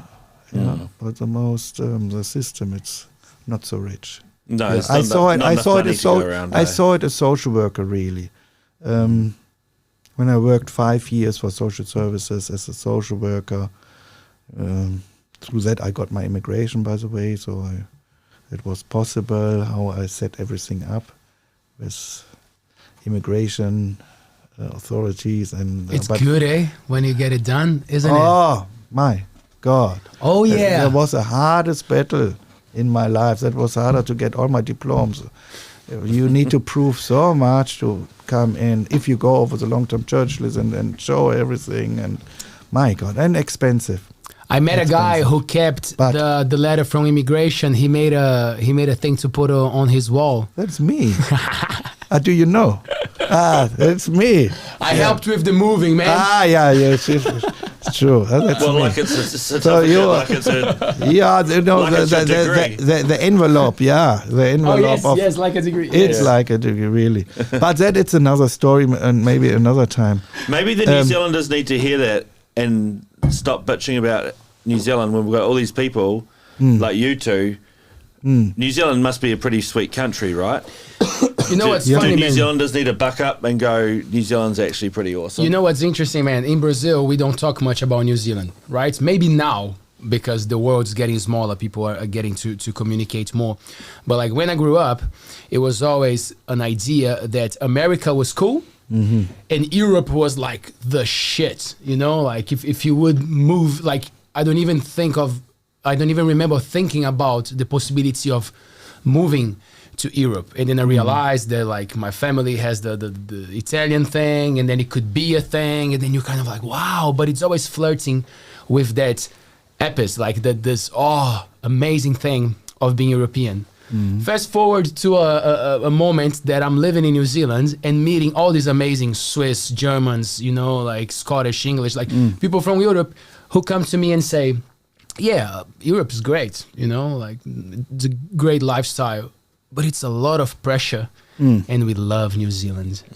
So suddenly I'm relating to the people who I would kind of see it as like, wow, and we are enjoying a beautiful lifestyle in New Zealand, and me even going a bit deeper and trying to stay, and a lot of them just passing by and kind of realizing, wow, this is cool, man. This is an interesting, more, I don't like to say that laid back word all the time because you guys describe yourselves as laid back, which is not New great. Zealand, But the it's vibe, not. but the energy and the way that things are kind of like more connected to nature. I don't know if it's the same for you, but that's how I feel. I really like this vibe of like the air, it's lighter and you feel good about it. You won't get that in Auckland, though. So definitely for my Auckland is cool, for man. I my lived there too. personal growth and who I am right now, today, New Zealand was very important. When I said we are feeling subconsciously a grief, a suffering as well about the world, which is slowly dying. In Germany, I felt I never will find, I had this feeling, something is wrong here. I was established. I had my friends. I had a good life in Germany, really. Yeah, I came here, even my English was really not so good. I went to Coromandel language school. I needed to do the ALTBAYS test and all this. Wow. So I came far along. Yeah, I'm not a perfect, but I'm good enough with my English. Yeah? You're better than Taylor. Sorry, Okay, Taylor. but I'm 2 or 3 years longer than you. Yeah. But it was this feeling again, being connected with your, I call it inner child, with your true self. Something is missing. The contact with nature. When I walked through a forest there in Germany, my God, I could hear everywhere the highways or the trains, or I could. You internalize, you see the picture. They are just short kilometers away. You hear the sound, and there is stress. Yeah, but here, going along the beach or being in a bush, and it's beautiful. So I found myself much more here, and here I'm sitting with friends around a fire. In Germany, we haven't done it. But I have to say, in Germany, I lived in a city and another life there. But stressful. But here is stress as well, of course, yeah.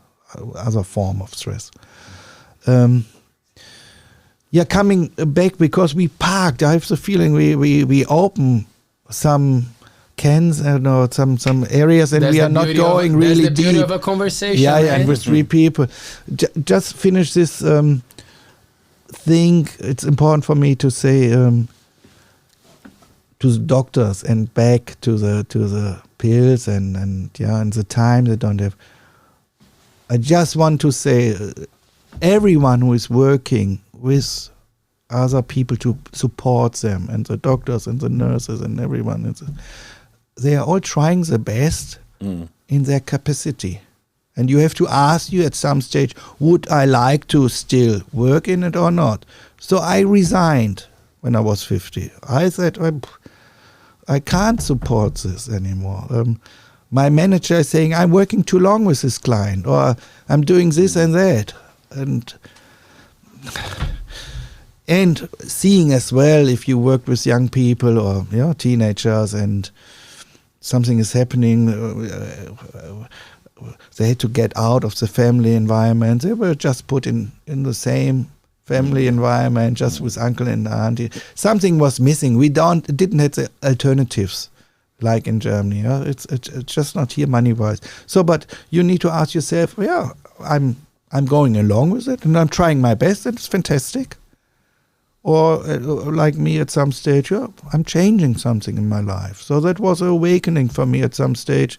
That as well my marriage, my relationship to my wife in this time when I was full on stress and working as a social worker and needed to do their volunteer work and their volunteer work. I don't want to blame my job, but I didn't take care enough of myself. So I lost my own energy, lost the spark, and that has an influence on a relationship, of course. Yeah, but I was too stressed to observe this. So I came later when she was gone. I had time to think, So there is, can't blame her that she left. I need to blame me as well, of course. And I'm blaming myself. And blaming it's the wrong word. Understanding. Not blaming. You. No, understanding. Being there. What do you need to change? So, and there is this sentence from Carl Jung, you're not the sum, the product of your past. Right now, you're much more the choice, or you can much more choose who you are in changing something in you. So that implement really, be mindful, observe, and you have everything in you to change something. That it's life. When you remind yourself what life is that you are free. And take your time, be in inner peace, reflect. We don't need stress in moments like this. Because we need, I call it then king energy. We need to make wise decisions. Wise decision. How do the next following year, how do I want to live in my own kingdom? The wise king needs inner peace to make this life decisions, and that needs, I can find this time in when I'm with me, in stillness and calmness, but I need to bring me down then. So I needed to learn a system, a tool, mindfulness, and by the way, my teacher is John Kabat-Zinn, and that it's mindfulness-based stress reduction. And there are so many different other meditations, and but I'm mainly using this and a bit of this and a bit of that, of course. But it's a proven tool to reduce stress and to find yourself, and in this space of calmness, stillness, you can discover a lot. So I'm talking often. You drop into another space, in another dimension, and compared living here in Whitianga, you drop into your own inner ocean. You're there, and now see what it's all in, and stay with it, and and when I do this guided meditation or this mindfulness stress reduction, I love to do it. I go as well. I go as well in the space. I know that it's deep and you take it very seriously, but is there some tip or something that you could give us right now? Something that maybe, because what you're saying is already so valuable, just this idea, this opportunity that you're giving to our audience that probably have never thought about that before, of actually go within yourself and try to have a look at yourself. Sometimes it sounds simple when you have been presented to the concept, but a lot of people haven't, you know. No. So what you're saying is already cool, but like, is that something that it would be easy, like a starter that you like to do? Yeah, I can give you a tip. So I was as well for 1.5 years anger management facilitator. So worked with police referrals and mainly with men who there were often fights at home, and anger management was first what we needed to show them was how to breathe. So that doesn't go in this field of meditation and all the steps I'm doing in my therapy. But and the first step is just become aware. So I'm a tip is all the time close your eyes. Take your seat or position on your chair a bit with dignity. Yeah, like a king is sitting with in noble silence. Dignity, that the body already sent out a signal to your brain. So I'm not sitting in front of TV and watch a rugby game or soccer game or whatever. Something special is happening, yeah? So we practice this, yeah? So there is already something happening to your brain and saying, oops, alert, something will happen. And then you just become, you tell your mind, become aware of my inhale and to become aware of my exhale. So, and you can support this first step, breathing in, breathing out, become aware of breathing in, become aware of breathing out, and just that you say with a kind of an inner voice, in, and you breathe in and out. Of course, in the same time when you breathe out, you say support, this words out, support, so that you become aware, in and out.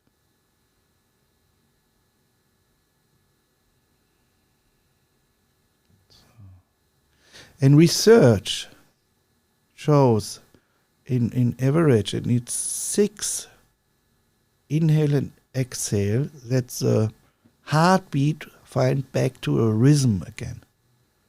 Yeah, that the heart, it's going, it's coming down and has this normal rhythm, and so it's pumping as a pump the blood through all the veins, through your body, to your brain. It's again in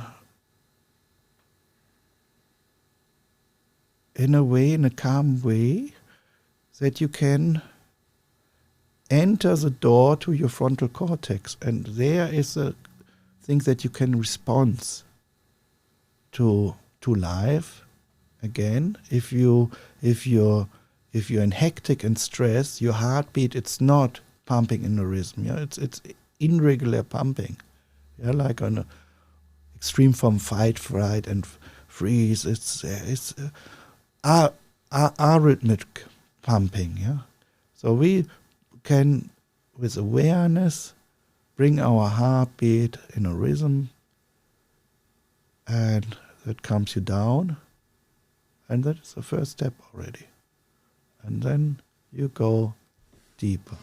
And we practicing. This is almost ready to go to sleep. Yeah, I was going. We practicing then non-doing.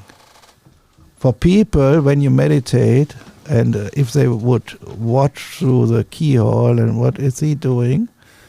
Is he sleeping? Close eyes, and no, he's not sleeping. He's practicing non-doing. Actually, he's doing a lot. He's in the deep inner ocean, in a relationship with himself. Yeah, and later, after the gong, when we go as a diver up and we are opening the eyes, we take these qualities we just reinsured, refreshed, we remind in us with calmness, with qualities, we bring it in a relationship with the outside world.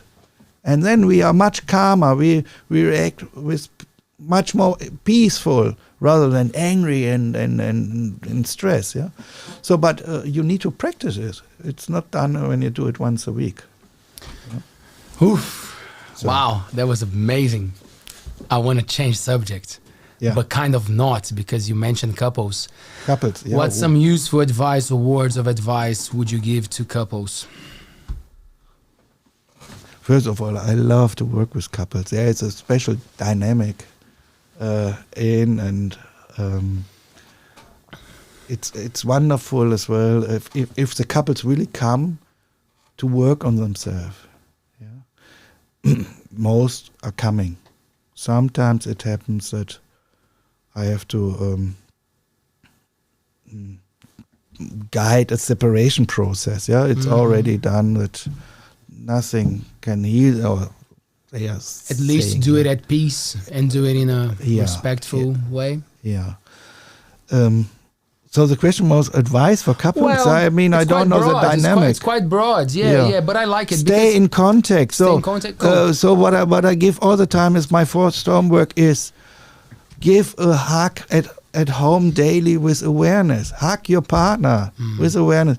There is a normal reaction. We hug and then we let go. And hold them 20 seconds longer. And the words are so powerful.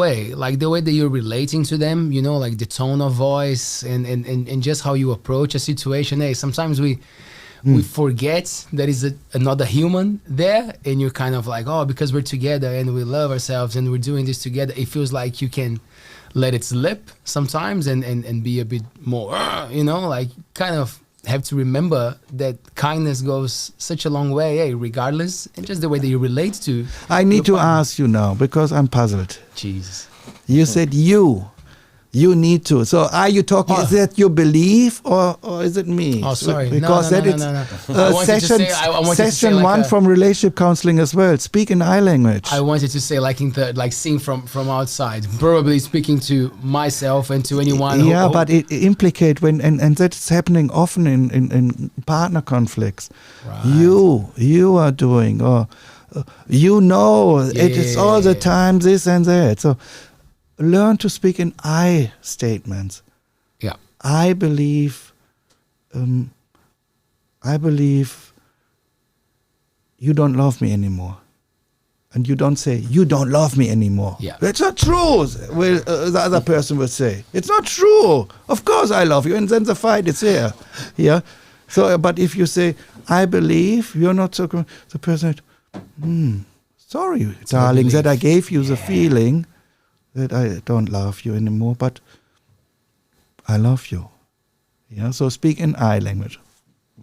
So that is one little tip. She asked for tips or what? Hugs and speak in I language. That's good advice. That was great advice. I'm going to use I language at home now. Yeah. That's solid. And never use always or never. The words never and always. Oh, really? Yeah. You never clean the toilet. It's always me. She never cleans the toilet. She's got a broken arm though, so I can't blame her. Man, I really appreciate this, and we're talking about couples, so I had a question before, but I think now is appropriate to bring it up. I don't have kids, and I believe that when you get to know people and you realize you love them or you're enjoying having a good time with them, you should stay with them.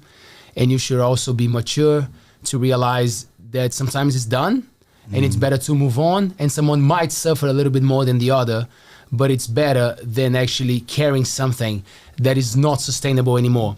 So like for me, it's I won't say that it's easy, but it's something that I like to tell myself, but especially because I don't have a child, I don't have a bond with, I haven't created anything with someone else to that level. So my question is like, for the people with children, when you are in a situation that the relationship it's not going that well and you have children and you decide you want to go through therapy and try to I don't know if the best word is save, but like make that, is it better to try to save it at all costs, or it's better to accept as soon as you can that maybe it's better to separate when you have a child in the situation? I can't give you a yes or no answer. I can tell you what I'm doing when a couple is there with children. Please. I'll give you a yes or no if you want. Okay. Yeah. That's right, carry on. Or would you like to go first? Why not? I think you should try and save it at all costs. So Not at. Yeah. Sorry, let me rephrase Yeah. that. Not at all costs. But like, do Right. your But- make the Right. effort. yeah. I've made those mistakes of not doing that Yeah, in the yeah. past, and I mean it's worked out good now. But I Yeah. do also regret not Yeah. Thank putting you. in as much Nice. effort. Kara, your turn now. Professionals, a professional's no, opinion. my, I like it. I like it. I like it. I was honest. And Brad, that was authentic, and I see that in you, and you're wonderful. I like it. So that it goes in the same area as or way as I just say it then to the couple. You are meeting here a counselor who will fight first that you try everything, that you can't blame yourself later that you said too early we go away, because in a relationship it's all the time two partners who relate to each other. It's, by the way, a relationship with a partner, it's the hardest relationship. It's even harder than father and son or mother and daughter, or so two partners, two mirrors are there. Two different pasts are coming together. So how much the past influence here now? Of course. Maybe you're blaming your partner for something. We call it projection. What you never worked through. So when you make your partner suddenly a man, for example, as your father, you never worked through the problem with your father or with your mother or vice versa, yeah? So give it a chance. You meet a counselor in me or a therapist in me. I'm not giving easily up. But we need to find out, if we find out that we can't do anything anymore and we went through a process, then I can help you to separate in peace and doing, of course, the best for the kids still. And tell the kids you're still a family, just in another setting. You're just not living together anymore, but we love you, it's not your fault. We as adults, we came to, after hard work or after hard observation of our feelings, we did a therapy, it's not repairable, or then it's better to say, we find a way now together to live separately, but do the best with the kids. But often it's too easy that they're separated because there is other stuff behind and they're blaming each other for their own unhappiness. And they could change a lot. Mm. Each partner could change in themselves something that they are much happier. So this myth of unconditional love, it's a myth, or is a mythos? It's a myth. Myth. Oh, sorry, yeah. Yeah. Broken English. No. Yeah. So mythos is beautiful. I've been thinking heaps about your Anastasia, and I figured out what you mean Love right now. needs work. Love needs work. I'm using this unconditional love in often and towards your own children. Stefan, I think you just gave the answer to the question before when you said love needs work. That's beautiful. That's a good advice. Yeah, I learned a bit. If you say work in a context of therapy, some are afraid. Oh, do I need to work? But of course, it's work. It's emotional work, and as well, when I'm a process with clients, I think I can inspire them. I can bring it over. Hey, you're the expert of your life. It's your work. I'm in service for you. I try to be with you, and I will be with you. I try to understand you best as I can. I try to keep you safe and inspired and give you tools. But it's your work. Yeah? You don't bring your car to me and pick it up after 3 sessions, and then everything is done. Yeah, and again, there's a bit of difference of counseling session. So therapy you need. So you pay your bills, but I pay this and this and this, and you pay. And by the way, it's affordable, I believe, if you see all the consequences and everything, what comes later. It's an investment. And an investment. I say it to couples often as well. They are scared to go to relationship counseling. They are scared. Is it not better we go on holiday? and it's much cheaper. Let's go to Australia. What? How And can you? fight there. Let's go to fight Australia there? and No, argue there. no. Don't bother But maybe going in to the 3 Australia. weeks we are not fighting. But when we come back and I'm in stress again, then we fight. It's an investment, therapy, or it's an investment in your own, in yourself. And by the way, some couples I could save a lot of lawyer cost. Yeah, when they're separating or they're separating not. There are 100,000 And stress in of life. money behind. Yeah, so you are a wise man, Brett, in saying Thank you. stick on it, fight first, staying together. If it's really not possible, then of course make it good.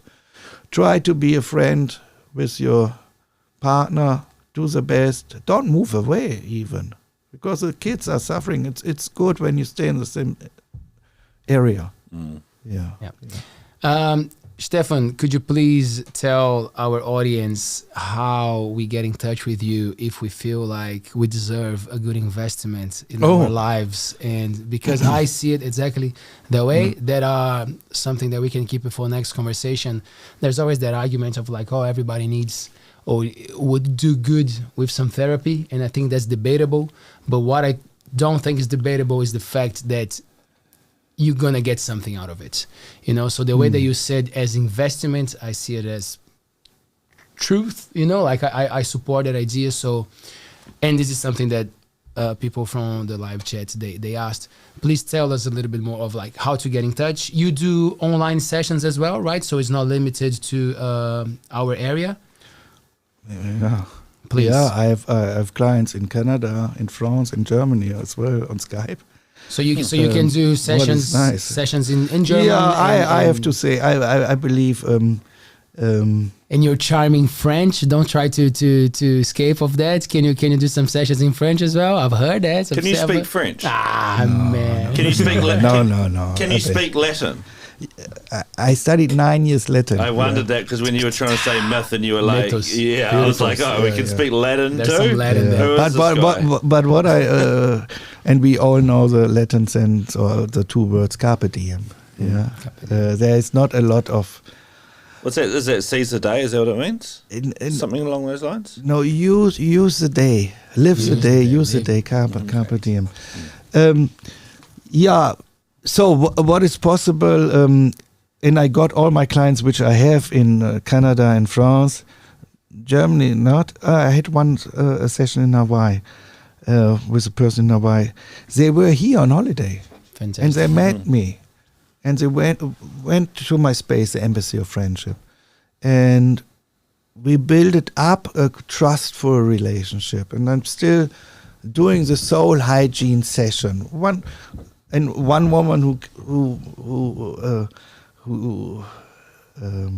moved back to Canada, started a new relationship with a boyfriend, and she hooked the boyfriend onto me, and it's wonderful. For a threesome. Sorry? For a threesome.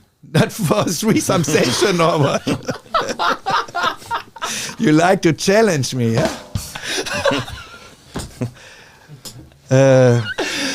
I'm joking, man. Give your contact for a session, not for a threesome. So there is Skype possible. I believe that a Skype session may be just 95% of what we can do when we are in one room, maybe even a bit less, but it has as well as advantages.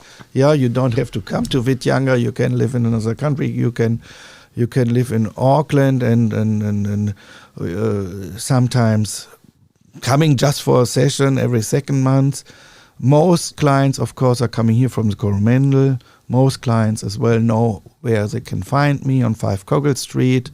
There's a nice flyer and everything, and there's my phone number and my email address, Stefan@eof.nz, EOF for Embassy of Friendship.nz. You can write something, text message, you can call me, not later after, let's say 8:30 or what. Yeah, And I have some sessions really after hours or on the weekend. Oh. And for the people who are gardening at the moment, listening to this podcast, because we're live, but we're also a podcast. So a lot of people will listen to this during the weekends and during the week. So just check on the description, STEFFEN LINDNER, because if you Google the name of the man, it will come with all your contact. We'll put on the description, but like it's pretty easy to find your contacts because it was easy for me to find you. Oh, good. Good. Yeah.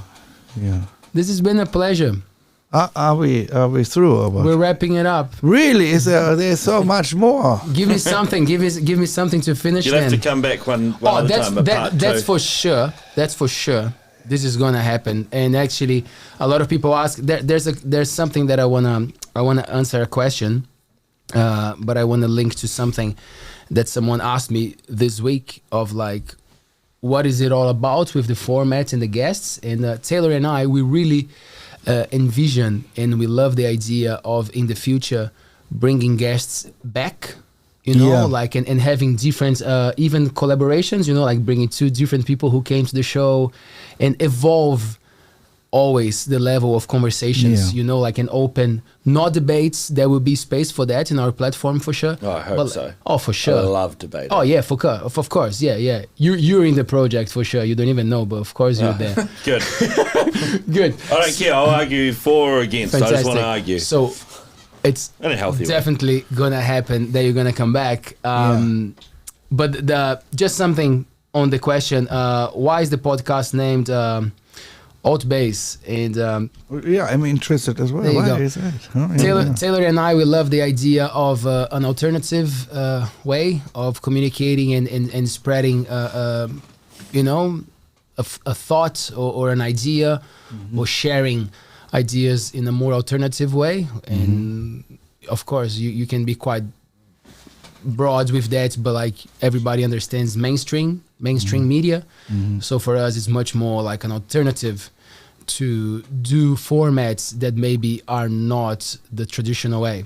So ALT come from an alternative way of doing things. Okay. And we love the concept of living in a bay because this is very new for us. We come from the concrete jungle, from São Paulo, and we love the idea of bays, but also again in a broad sense of so many bays around the world, so many communities. So it's an opportunity to connect with a big community, with a world community where we can chat and be nice to each other. So it was a mix of two words that made one unique because we realized that no one had that name. So boom, there you go. Wonderful, and a wonderful logo and made by Tyler Downey, good man, good designer. Illis Styler. Illis Tyler. Yeah, he's gonna come to the show maybe in a couple of months. He's on a mission overseas, I guess, but he's definitely a future guest. And we take suggestions, all the cool people, Stefan. So I've got a good suggestion. Yes. Yeah. Now that we've got Hector running the place, maybe he can do the audio stuff, and we have Taylor as a guest. All right. Hey, all right. And the bro can defend him for himself for sure. Yeah, but I must say, and you can understand what he's saying. I know. I'm pretty fluent in his language now. Taylor's language. Yeah. Me no English. But what I wanted to say to support the bro is that sometimes he stumbles with his English because he's got this brilliant mind that thinks so many ideas so fast. And it's brilliant heart. That sometimes but you gotta know the man and dive deep there. That's why Taylor and Brett are so good friends, right? There you go. Love Taylor. Can I? You can do whatever you want. Because we are winding up. So there was one thing what was important for me too in the end, with the concept of the embassy of friendship. That there, unfortunately, for over a year or 2 years now with COVID, nothing really happened in it. A year. I think at the last concert there. So sometimes embassy of friendship has a deeper meaning. But one thing is that I wanted to create a space as well and open my practice up, because it's in a beautiful one of the oldest houses in New Zealand. Actually, it's under really a special heritage conservation law, and I renovated it for some money. And it's really, really nice with the open fire. And it's so nice that in the beginning already, I built a stage and a little reception, and sometimes there are concerts there or poetry nights and events without alcohol, just to come back to the primary food source, what we need as human being, as community, to engage in a space which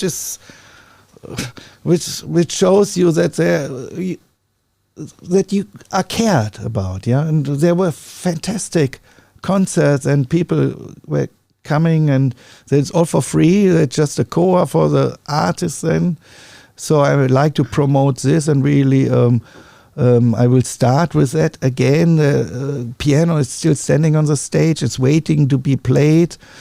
Your co-host or Fabian, hopefully he's listening. Yes. Maybe that could be a space for him where he start to have a nice concert, but no pressure, Fabian. And on another hand, two other things I want to say. I started and try to start, and maybe here's another avenue I can approach, is a men's group, a therapeutic, guided self-awareness group for men, as well included with a sharing circle. So each man don't have to think or be scared, who maybe might be interested in it, that he has to come and that he is then on spotlight. I will build this circle carefully up. I promise. I've experienced it. I'm building trust up because we are living in a small community. But that men have the chance to gain the support from other men as well, and through a process like this. How is it sitting in a circle and talking about fatherhood, talking about my problems with my wife? Or no? You don't need to do it in the beginning, but you will see that I can facilitate and achieve a circle of trust. And I will try to do my best. So maybe now it's another avenue. I wrote some articles, but the feedback, it seems there is fear in our community that to step up. I can talk from my own experience when I started this men's group. It was so supportive and helpful for my own personal growth and going through my suffering of separation with my ex-wife. And by the way, I'm invited on her birthday party, and I will go. So how cool we are is that? still friends, and we another message for all the men after separation. Of course, children need a father, so go for 50-50. Yeah. Wow. Week on, week out, you have the children for a week, and if it's possible, and then the next week the woman. Because I have often men and say, is that possible? Or is it not that by law they go to the woman? No, man, wake up. We need, our sons need the father in their life, and the daughters as well, of course. No, and I'm sure that the mothers wouldn't like a week break too. You know. Yeah. So it's achievable. You have to give them sometimes something.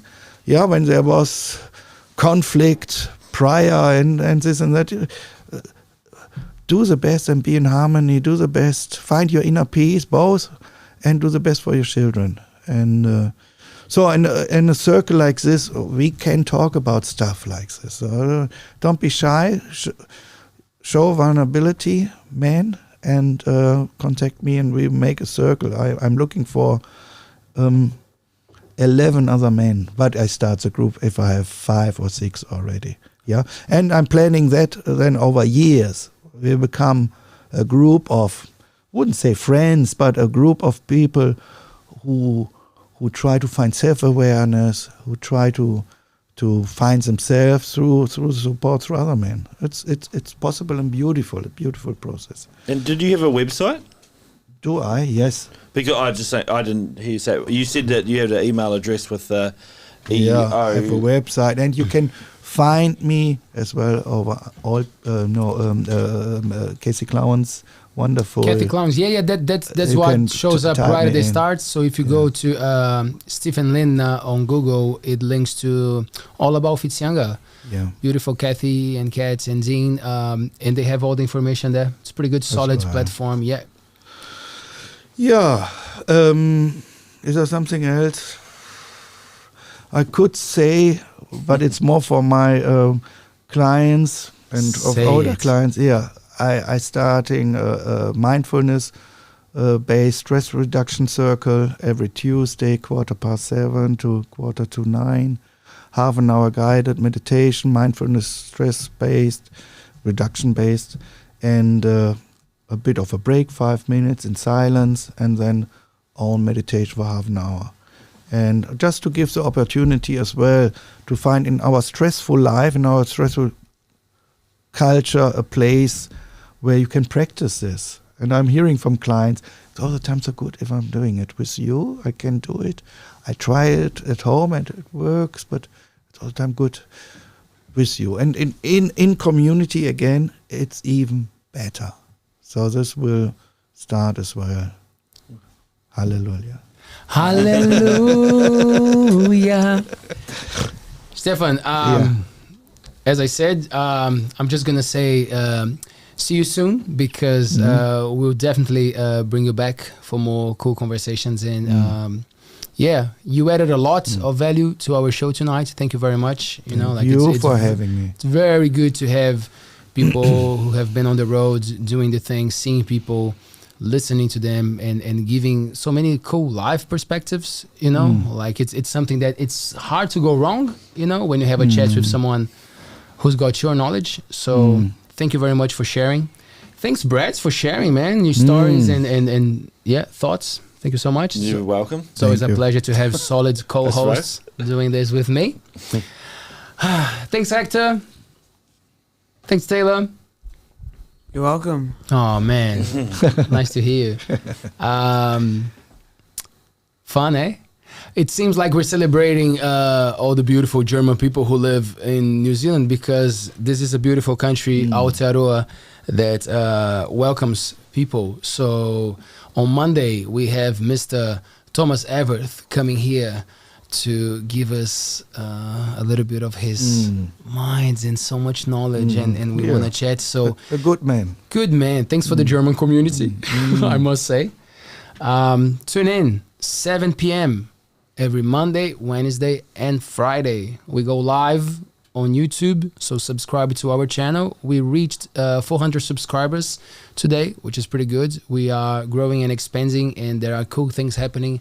So thank you very much for everybody who supports our platform. You can listen to this show on Spotify, Apple Podcasts, Google Podcasts, and all the main podcast platforms. We will be there. We are doing a good work with the ALTBAYS clips. So if you don't have the time to watch to the whole show, you can go on ALTBAYS clips and pick some of the highlights and the short clips of all the interviews we've done so far, 53. And then you can choose, if you have time, to go through a full one. It will be a pleasure, and I hope you enjoy it. And if you don't enjoy it, it's fine. Let us know what we could do better and what you would like to see and who you would like to see here. I think it's time to enjoy Friday night, eh? We got a party to go, right, Stefan? We have a party to go. I'll see you guys on Monday. Ciao.